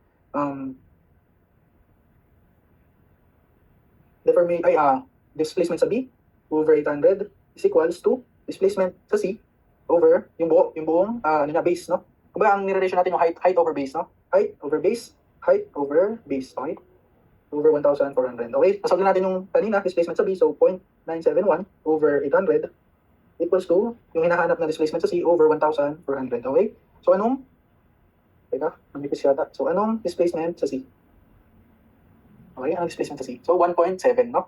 So, 1.7 millimeters. Okay, so that is letter C, no? That is letter C. Okay, so may question ba dito? Sa ating situation number 16? May question ba? May question ba sa situation number 16? May isa pa tayong actual deformation na problem. Okay, wala. So, sige, proceed tayo. So, ito naman. Okay. So, situation number 17. A steel plate, which is 1.5 by 1.5 meters and 30 millimeters thick, is lifted by 4 cables attached to its corners that meet at a point that is 2 meters above the plate. Use density of steel as 750 kilograms per meter cube, and modulus of elasticity ng cable is 70 gigapascals. Okay? So, sige, i-copy paste ko na siguro yung drawing. Kunin natin yung drawing na to. I mean yung figure.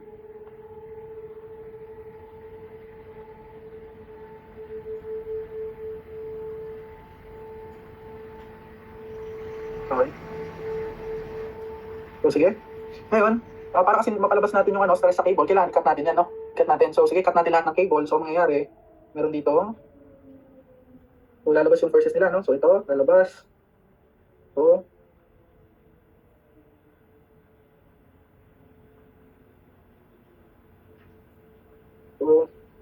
ito. Okay? Ngayon, ano ba yung binubuhat nila? So, actually, yung binubuhat lang nila dito is yung weight, no? Yung self-weight ng steel plate, no? So, paano ba natin makuha yung weight ng steel plate? So, meron kasi tayo dito, yung density. No? So, meron tayo density dyan. So, yan yung gamitin natin, no? So, sige, gamit yung density, kunin natin yung weight. So, yung weight nung steel plate is, kunin muna natin yung mass. So, sige, 7,850 kg per meter cube.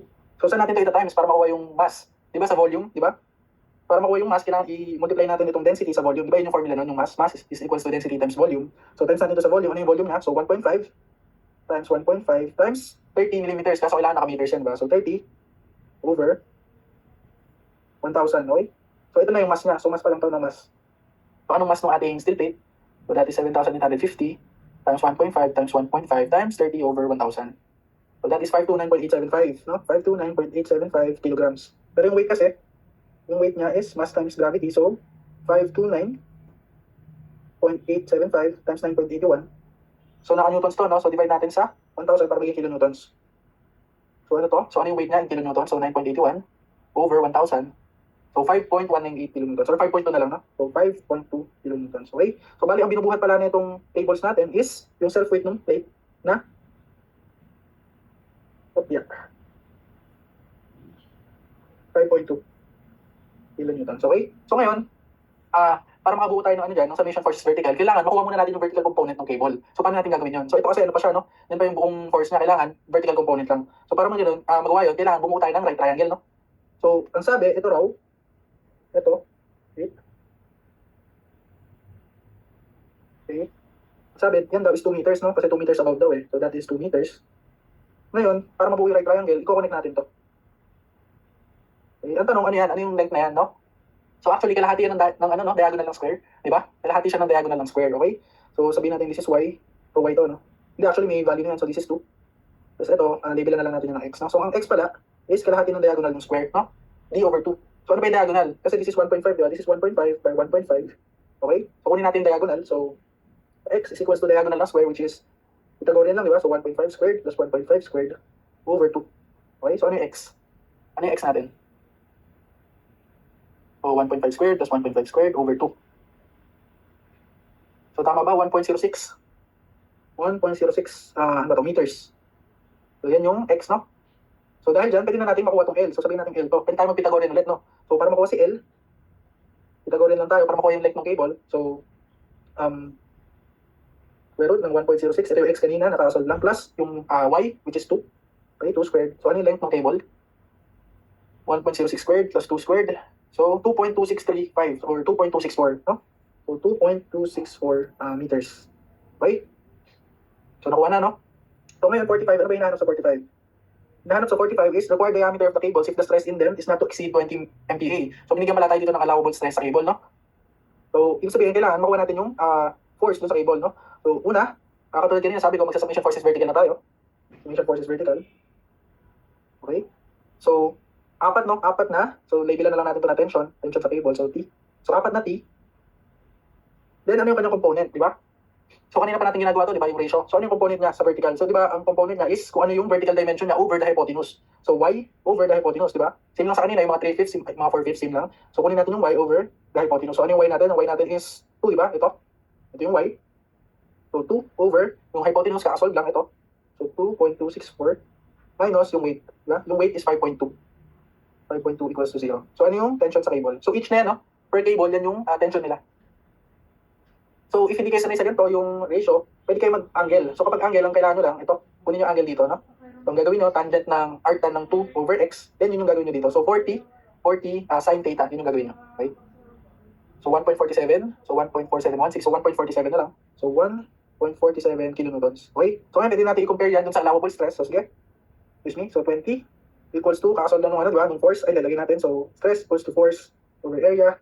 So, ang ating allowable is 20 equals to force, kakasolve lang, 1.47. Kailangan naka-newton, so times 10 raised to 3 over ano yung area? Ano yung area? Okay, yung pala hinahanap, no? Required diameter.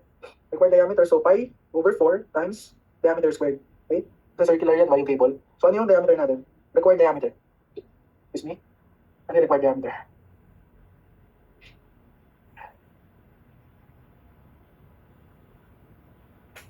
Unknown? Anong unknown?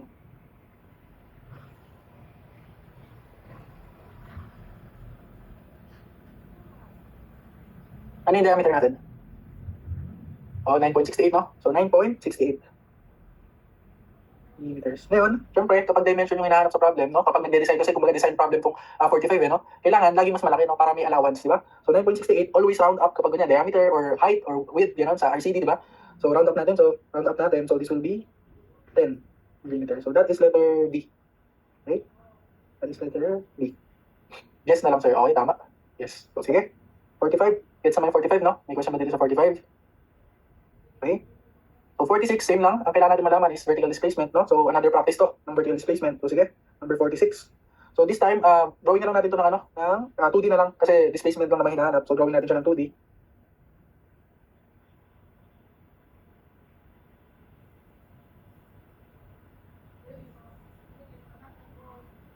Okay. Then, yung cables natin.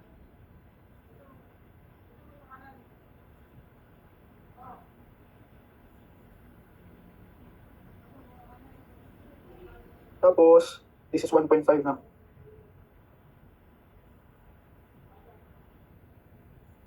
This is 2. And this is 2.264. So, apat to na cables, no? Dinrawin na natin yung 2D. Okay? So, katulad kanina, so tension to. So, hahaba siya, no? Yung deformation niya is pahaba. Okay? So, hayaan, same lang sa kanina, hayaan natin siyang umaba. Pero this time, since apat yung haba ng sabay-sabay, so anong tingin yung mangyayari? So, sige, ipakita muna natin. Apat yung haba, di ba?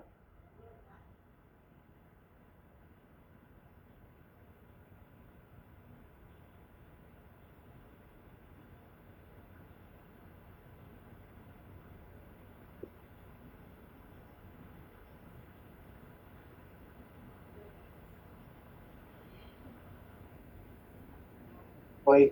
So, kanina, pakita lang natin kanina. Kanina, since isa lang yung cable ng mahaba, ang pagbaba ng ating beam is ano lang, pa-diagonal, no? Kasi nakapirme naman yung isang point eh. So, itong point nakapirme, tapos ito bumaba. So, pa-diagonal yung pagbaba niya. Okay? Pero dito sa problem kasi natin, sabay-sabay sila bababa. Okay, sabay-sabay silang hahaba. Ibig sabihin, yung pagbaba ng ating steel plate is uniform, no? So, pag ganito. Or kahit pag ganito na lang siguro. Okay? So, pag ganyan. Kasi sabay-sabay silang bababa, okay? So, uniform yung pagbaba niya. So, ito yung magiging natin, displacement. Okay? So, this is the vertical displacement. Then, same lang sa kanina, connect lang natin.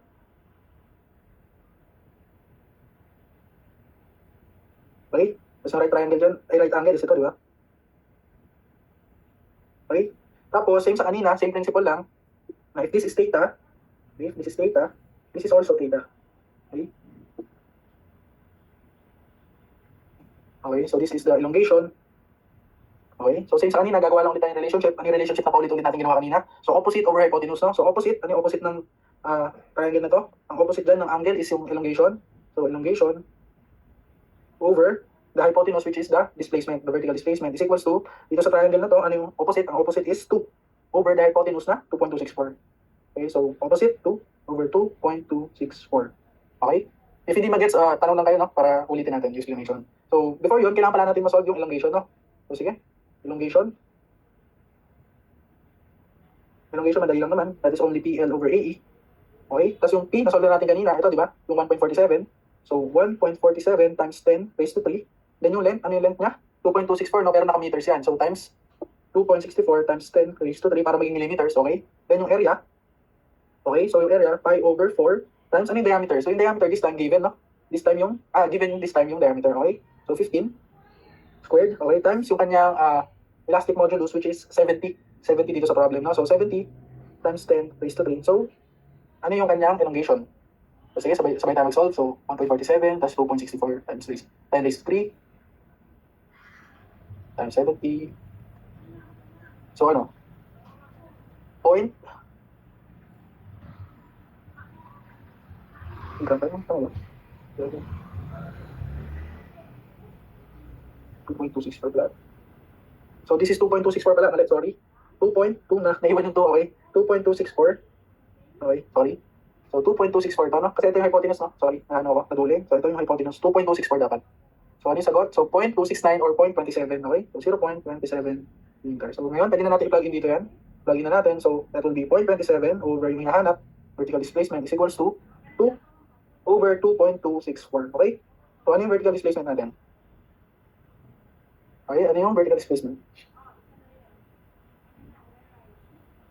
So 0.305, no? Pagsakto, 0.305, 0.305 millimeters, okay? So that is letter B, no? That is letter B. Okay? So may questions ba dito? Equation number 17? May questions ba dito?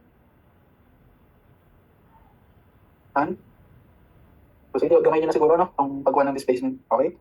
So sige, proceed tayo. So ito, torque naman tayo, no? Sa torque. So sige, basahin natin. Situation number 19. The steel shaft of a socket wrench has a diameter of 8 millimeters and a length of 200 millimeters. The allowable stress in shear is 60 MPa. Assume G is equals to 78 gigapascals and disregard any bending of the shaft. Okay? So sige, sa 50 year ba hinahanap? So number 50, what is the maximum permissible torque, Tmax, that may be exerted with the wrench? Okay? So madali lang to, no? So number 50, gagamit lang tayo ng, so shear stress is, torsional shear stress to, no? Torsional shear stress is equals to T rho over J, no? Or TR over J. Okay? So given tayo ng allowable. So ang allowable natin is 60. Ang hinahanap is T or Tmax. Tmax. Then yung radius, ano yung radius natin? Given tayo ng diameter, diba, na 8. So syempre radius is diameter over 2 lang. So diameter over 2. Then yung J, kabisado nyo na yung J ngayon, no? So J is polar moment of inertia, so that is pi over 32. Since this is a solid shaft, diba? Wala namang binanggit kung hollow siya. So this is a solid shaft. So ano yung formula doon? So D raised to 4. Okay? So ano yung diameter natin? 8 raised to 4. So ano yung Tmax natin? Ano yung Tmax? So sige, sabay tayo mag-solve. So 60. Tapos pag ganito, mas madali pag tinatranspose nyo na lang, no? 8 raised to 4. Tapos 8 over 2. So 6,031.86 Newton millimeter. Okay? Newton millimeter, pero ang hanap sa problem, Newton meter, so divide natin ito ng 1,000. So magiging 6.03 Newton meter. Okay? So this is letter D. Okay? This is letter D. So madali lang, no? So 51. Ano yung tanong sa 51? To what angle in degrees will the shaft twist under the action of a 4 Newton meter torque? Okay? So angle in degrees, no? In degrees yung hinahanap. So ano ba yung formula dyan? So formula dyan is madali lang, diba? TL over JG. Diba? Diba may mnemonics kayo dito ni sir sa TL over JG? Okay? So sige. Pero ito, diba? Ang theta kapag ganito, nakarad, no? Nakarad. So ang gawin natin, tatimes natin ito ng, i-convert natin ito ng 360 degrees over rad. Ano ba yung rad? 2 pi rad, diba? So 2 pi rad. Para makancel yung radians, tapos maging degrees siya. So sige. So theta. Ano yung torque natin? So given tayo ng 4 Newton meters. Pero kailangan naka-Newton millimeter siya, diba? So 4, para maging millimeter yung meter, times 1,000 lang. So 4 times 10 raised to 3. Ano yung length natin? Actually, given sa figure, no? Yung length natin is 200 millimeters. So, plug in lang natin. So 200 millimeters. Over J. Ano yung J? Same lang sa kanina. So pi over 32. Then, D raised to 4. So 8 raised to 4. Then yung G, given din yung G. So, ang G natin is 78 gigapascal. So 78 times 10 raised to 3. Then, magkakalimutan yung ating conversion. So that is 360 degrees over 2 pi rad. Okay? So ano yung magiging sagot natin dito? So, nakadiretso decrease na yan. So 4 times 10 raised to 3 times 200 over pi over 32 times 8 raised to 4. Okay? So may nagbigay na 1.46. Okay? So 1.46 degrees. Okay? So that is letter C. Okay? So last number for this situation. Actually, kaya ako pinili itong problem na to para dito sa number 52. Kasi may mga common mistake dito yung iba. So number 52, if the steel shaft is hollow with 2 mm thickness having the same area, what is the maximum permissible torque, Tmax, that may be exerted within the wrench? Okay? So sabi, initially kasi diba solid. So solid yung ating yung shaft. Tapos i-convert daw natin siya sa isang hollow shaft na may same cross-sectional area. Okay? So i-convert daw natin siya sa hollow shaft. Okay? Then meron daw siya same na cross-sectional area. Hollow, no? Hollow. Okay?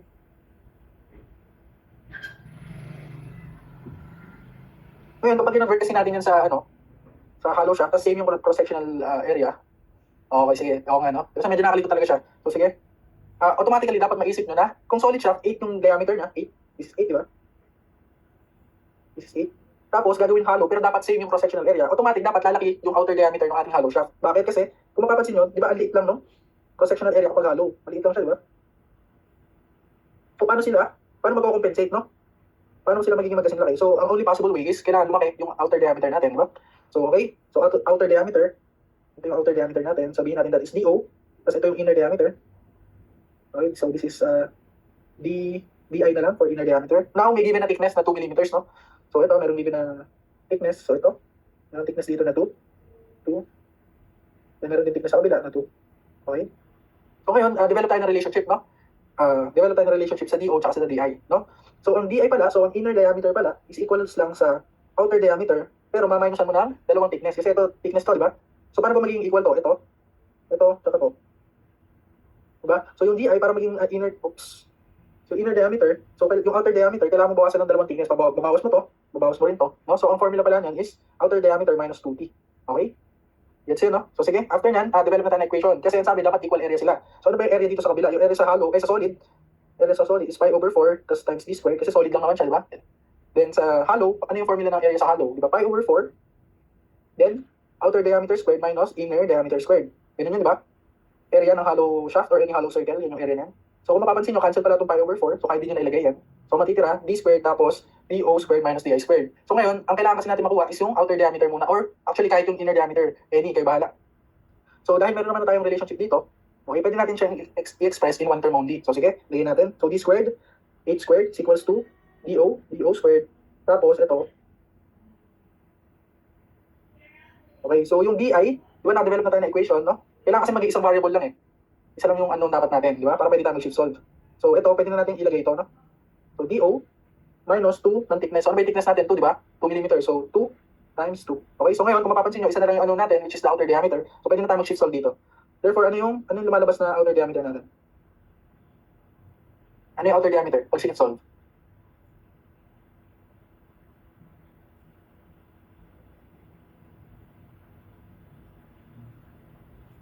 Ano yung outer diameter kapag shift solve natin? 10. No? So, tama, 10. Okay? So, 10 yung ating outer diameter. So, ngayon, inner diameter, pwede na rin natin ma-solve kasi kanina, nakagawa na tayo ng equation yan. So, 10 minus dalawang thickness. So, 10 minus 4 lang to. So, this is 6. Okay? So, ngayon, meron na tayong dimensions ng hollow shaft. Pwede natin i-solve itong problem. No? Pwede natin i-solve itong problem. Kasi, di ba may nabanggit akong common mistake dito? Yung iba kasi ang akala, 8 millimeters, tapos doon sila magbubutas para maging hollow. So, mali yun, no? Kasi unang-una, hindi nyo ma-achieve yung same area doon, no? Kasi liliit siya eh. So, paano sila magiging same area? Okay? So, yun, no? So, okay. So, ano ba yung tanong sa 52? So, same lang pala yung tanong sa 52. Same sa 50, pero this time, hollow shaft, okay? So, yung allowable natin, 60. So, compare lang ulit natin. So, T r over J. So, 60 is equals to T max. Ito yung hinahanap. Then, this time, ano yung radius natin? Kasi outer diameter, diba? T max. Kailangan from the outer diameter. So, 10 over 2. Diba? Then, sa ano ba yung polar moment of inertia ng isang hollow shaft or hollow circle? Diba? Pi over 32. Then, outer diameter raised to 4. So, 10 raised to 4 minus inner diameter raised to 4. Okay? So, ano yung T max natin? Ano yung T max natin?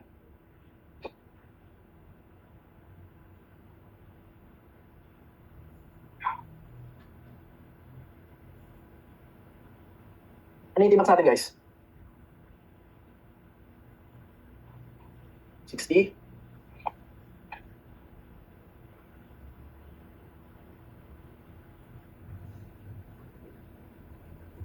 So, 10.3, no? So, diniretso na, no? So, 10.3 Newton meter. Okay?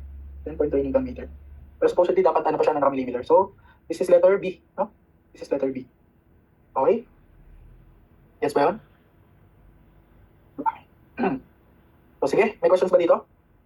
So, actually, kaya ako lang pinili ito para sa number 52, no? Kasi 50 and 51, madali lang naman. So, yung 52 lang yung para kung may confusion yung iba. Okay, so gets to? Wala mang question dito, no? Okay, sige. So, ito, ang makasunod kasi natin is puro shear in moment na to, no? So, ito na yung last topic kasi dun sa part 1. So, itong tatlo kasi medyo time-consuming. So, para sure na maabuti natin yung dulo. Oops. Unahin ko muna itong number 30, okay?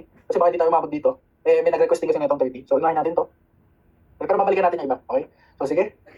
Situation number 30. A wooden dam of 4 meter width holds back stagnant water, and the hydrostatic pressure exerted by the water P is proportional to depth P is equals to Y, or gamma Z, where gamma is 9,810 Newton per meter cube.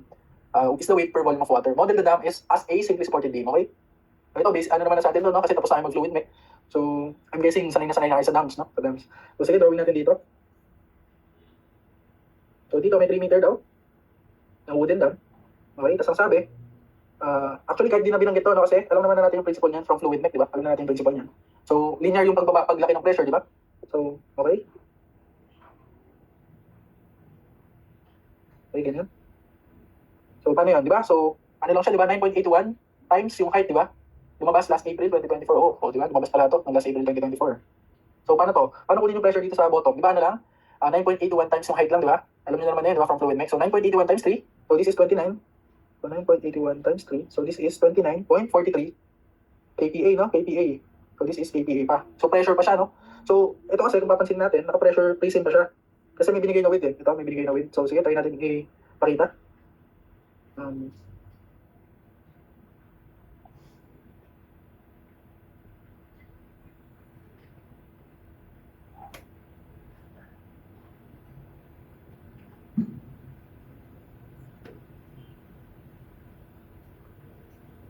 Okay, so pressure prism pa siya, no? 29.43, okay? Kaso, kailangan kasi dito, kung pag-i-analyze natin siya as a beam, maganda, ano na lang siya, naka-uniform load, no? So, paano ba natin i-convert? So, this is 3. So, this is 3, and this is 4. So, paano ba natin i-convert to into a uniform load? So, basic lang, di ba? So, para maging uniform load siya ng paganto, so, linear lang. So, drawing tayo ng beam dito. So, para maging uniform load siya dito, kailangan, i-times natin to sa width, di ba? So, i-times natin to sa width, no? Para maging linear na lang siya, maging uniform load, okay? So, sige, times natin. So, 29.43 times yung width na 4. So, ano yung magiging, ano natin, uniform load. So, 29.43 times 4, no? So, 117.72. Ngayon, kilonewton per meter na to, no? Kilonewton per meter na yan. Okay? So, gets naman yun, no? Wala namang bago dun, no? Kasi fluid mech lang yan, ba? Statics.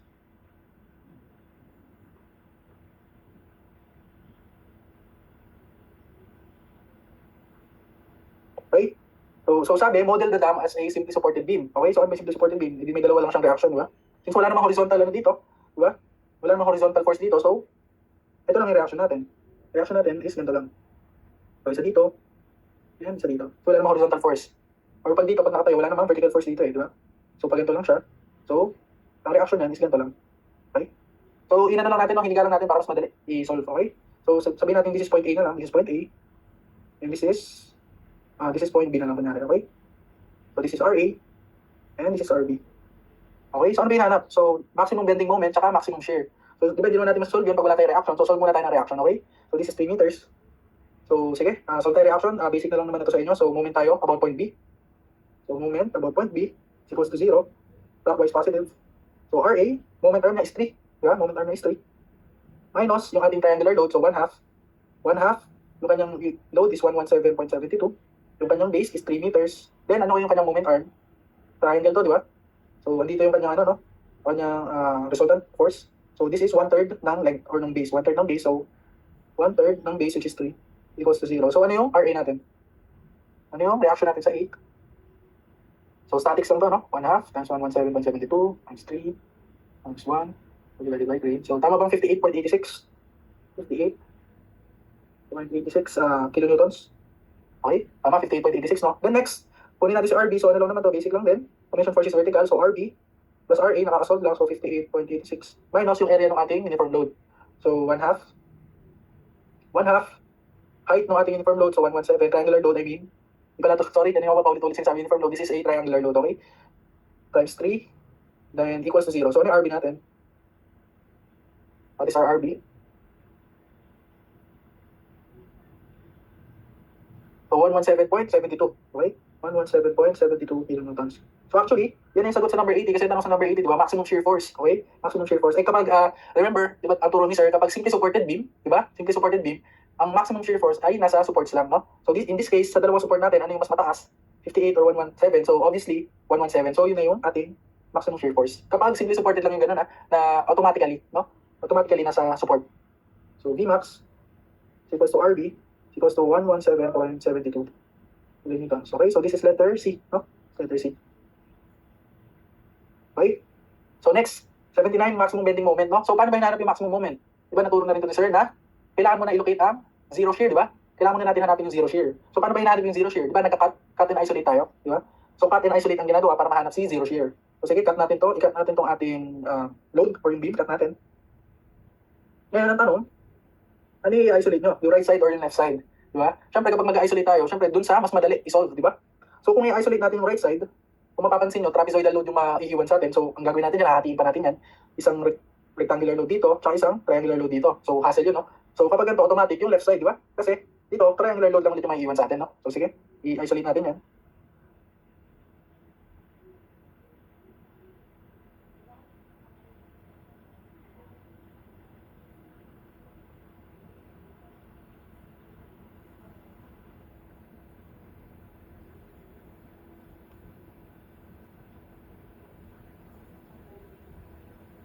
RA, kaasol lang, 58. Same pa rin ba, Sir VMAX, mahanap sa simply supported pero naka-overhang sa right side?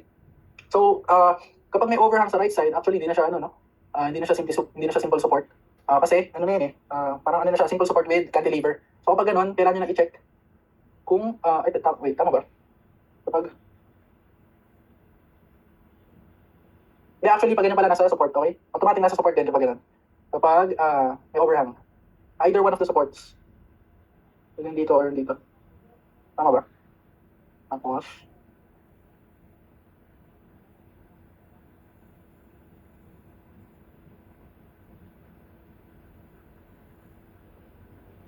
oh yes, tama. Kapag ganyan, nasa support pa rin. Oo. Pero, i-check mo doon kung alin din sa support. Okay?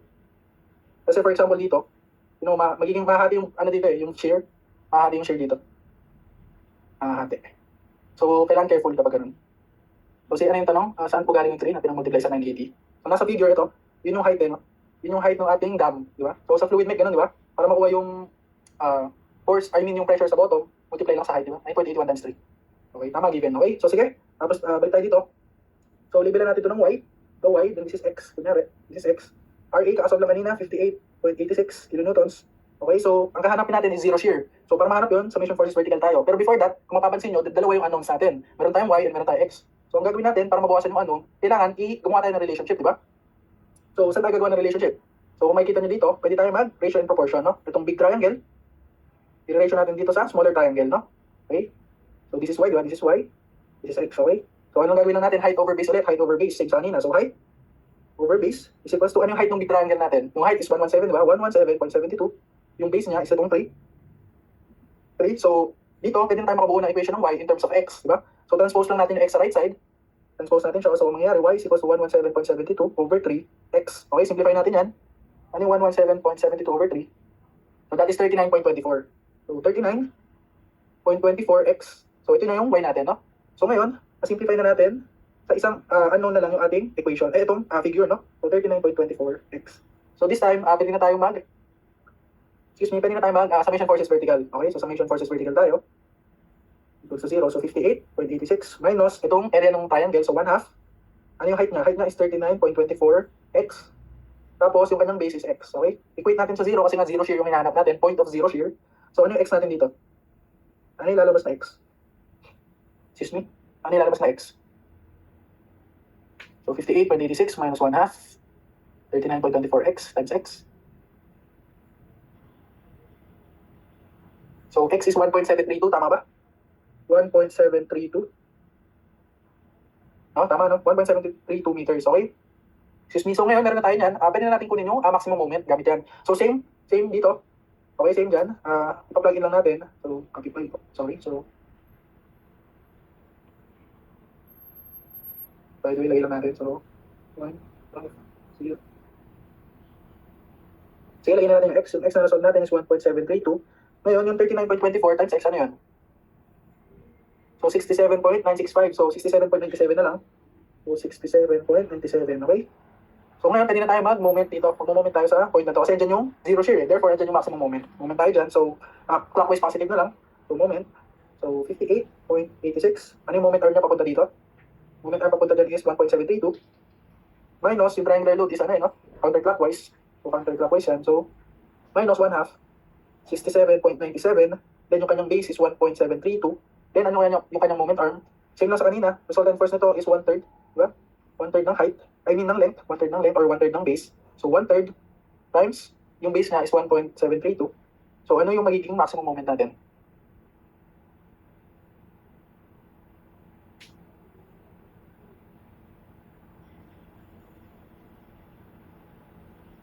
Okay, so ano?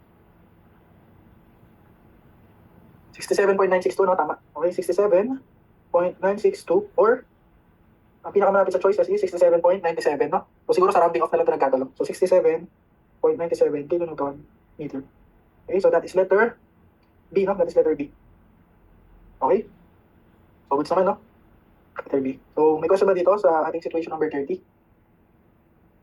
Paano po yun, sir, kapag nahati sa dalawa yung share? Left and right side po ang consider. What do you mean? Ano ba?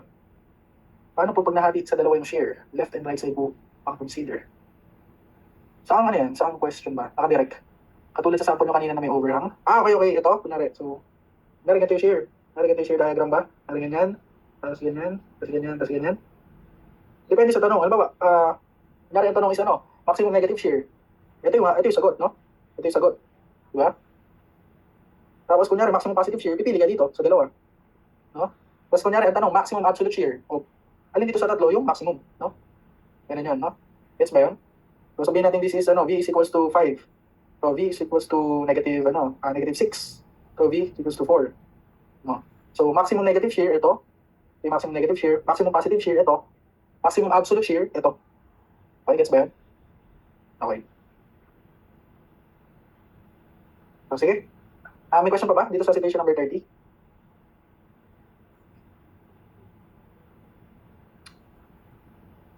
Gets naman to, situation 30. So siguro ang challenge lang dito yung triangular load, no? Kasi bihira yung triangular load. Pero kaya naman, ano yan? Procedural.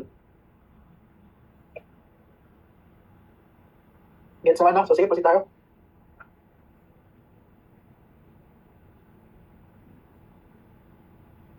So sige, unahin natin to. 24. Okay, so sige. Gawin ko dito, copy ko na lang to. Ito, copy ko na lang.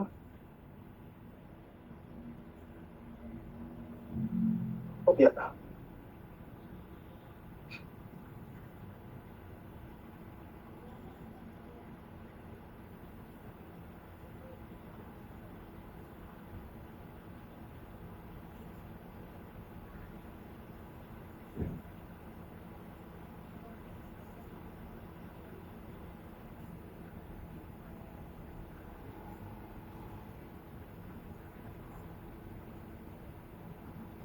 Sorry, sinasakta ko sa line, wait lang. Okay, so sige. Tapos drawing tayo ng, para may guide tayo. Ito.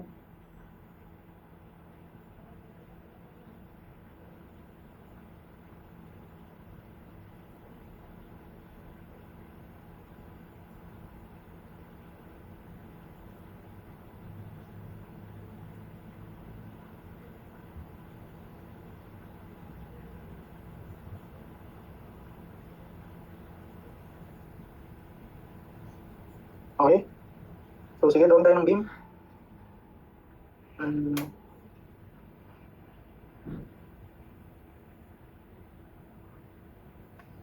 Narayan yung beam, no? So sige. Determine the intensity of the downward uniform load acting on the beam. Okay, so 62, no?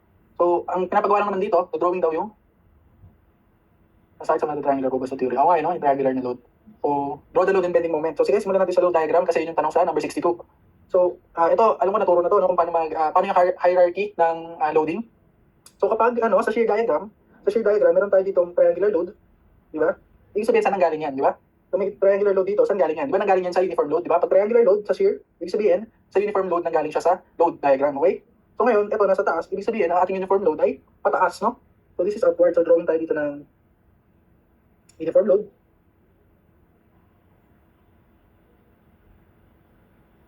Okay? So, ngayon, anong ano yan? Anong load yan? Okay?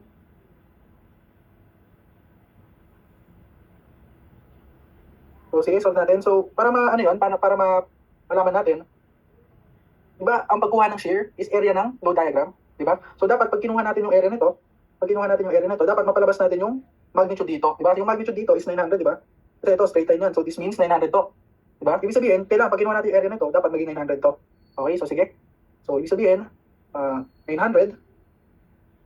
So, sige, 900 is equals to area nito. So, ano ba to? This is 4 meters to, di ba?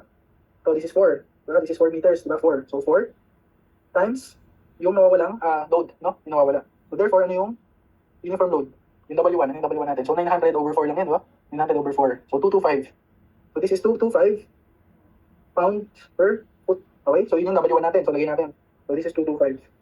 Okay? Tapos, mapapansin natin, Nagtuloy lang siya. So walang change. Walang change dito. So tuloy-tuloy lang. Kasi wala pang load. Then bumaba siya, no? From 900, bumaba siya sa zero mark. So ano ibig sabihin nun? From 900, bumaba siya. Ibig sabihin, merong downward load dito. Ibig sabihin, merong downward load.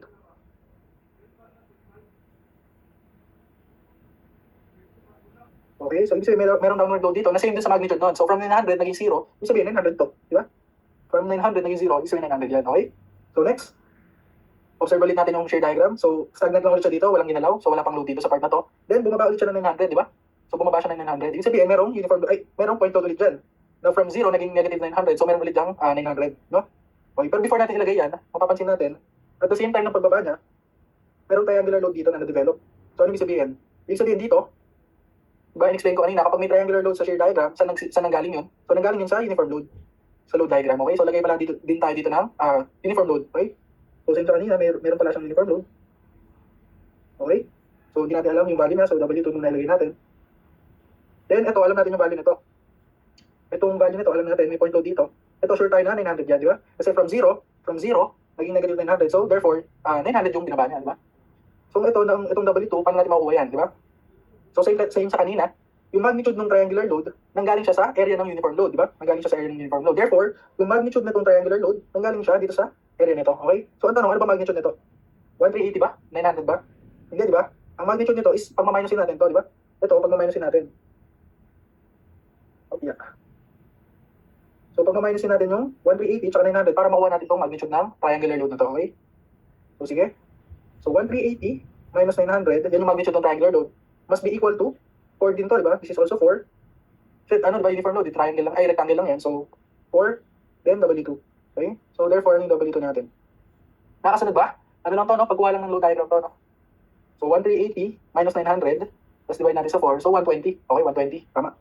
So, 120 pounds per foot. Okay, so alam na natin to, yung W2. So this is 120 pala. So this is 120. Okay? Tapos ngayon mapapansin natin, umakyat naman, no? From negative 1380, umakyat ng 480. So ano masasabi natin doon? Umakyat lang siya, no? So straight line. So galing dito sa point load, no? Same principle dito, tsaka dito, tsaka dito. So ibig sabihin may point load naman na pointing upwards naman, no? So meron tayo dito point load. Ang tanong, anong magnitude niya? Anong magnitude niya? Okay? So para malaman yun, negative 1380 naging 480. So paano nangyari yun? So gawin natin. So itong point load is nanggaling sa 480 minus negative 1380. No? So ano yan? 480 minus negative 1380. So that is 1860, di ba? Tama ba? So that is 1860. So ibig sabihin, meron palang point load na pointing upwards na 1860. Okay, 1860. Okay? So ito, last. Gets naman, no? Yung sa 1860. Point load lang din naman siya. Same principle dito, tsaka dito. Okay? So next, ito naman. So ito raw, triangular load siya, no? So same principle, triangular load nanggaling sa area ng uniform load. So ibig sabihin may uniform load dito. Okay? Ngayon, anong value niyan? So anong value niyan? Okay. Anong value niyan? So 480, so same lang, kailangan yung magnitude, 480. Same procedure lang sa kanina, ulitin ko lang, 480 is equals to area ng uniform load. So this is also 4. This is also 4, so 4 times W3. Therefore, ano yung W3 natin? So 120 rin pala, no? So 120 pound foot. Ibig sabihin, isang buong ano lang pala ito, isang buong uniform load lang, okay? So sige, burahin na natin to. So isang buong, So isang buong uniform load lang pala ito.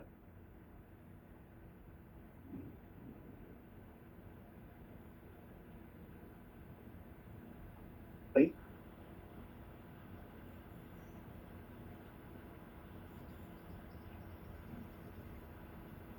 Okay, so ano ba yung tanong sa 62? Determine the intensity of the downward uniform load acting on the beam. So isa lang naman yung downward uniform load natin, 120. So yun yung sagot natin. So number 62.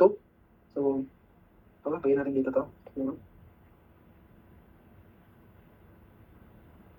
So number 62, ang answer is W2 is equals to 120 pound per foot.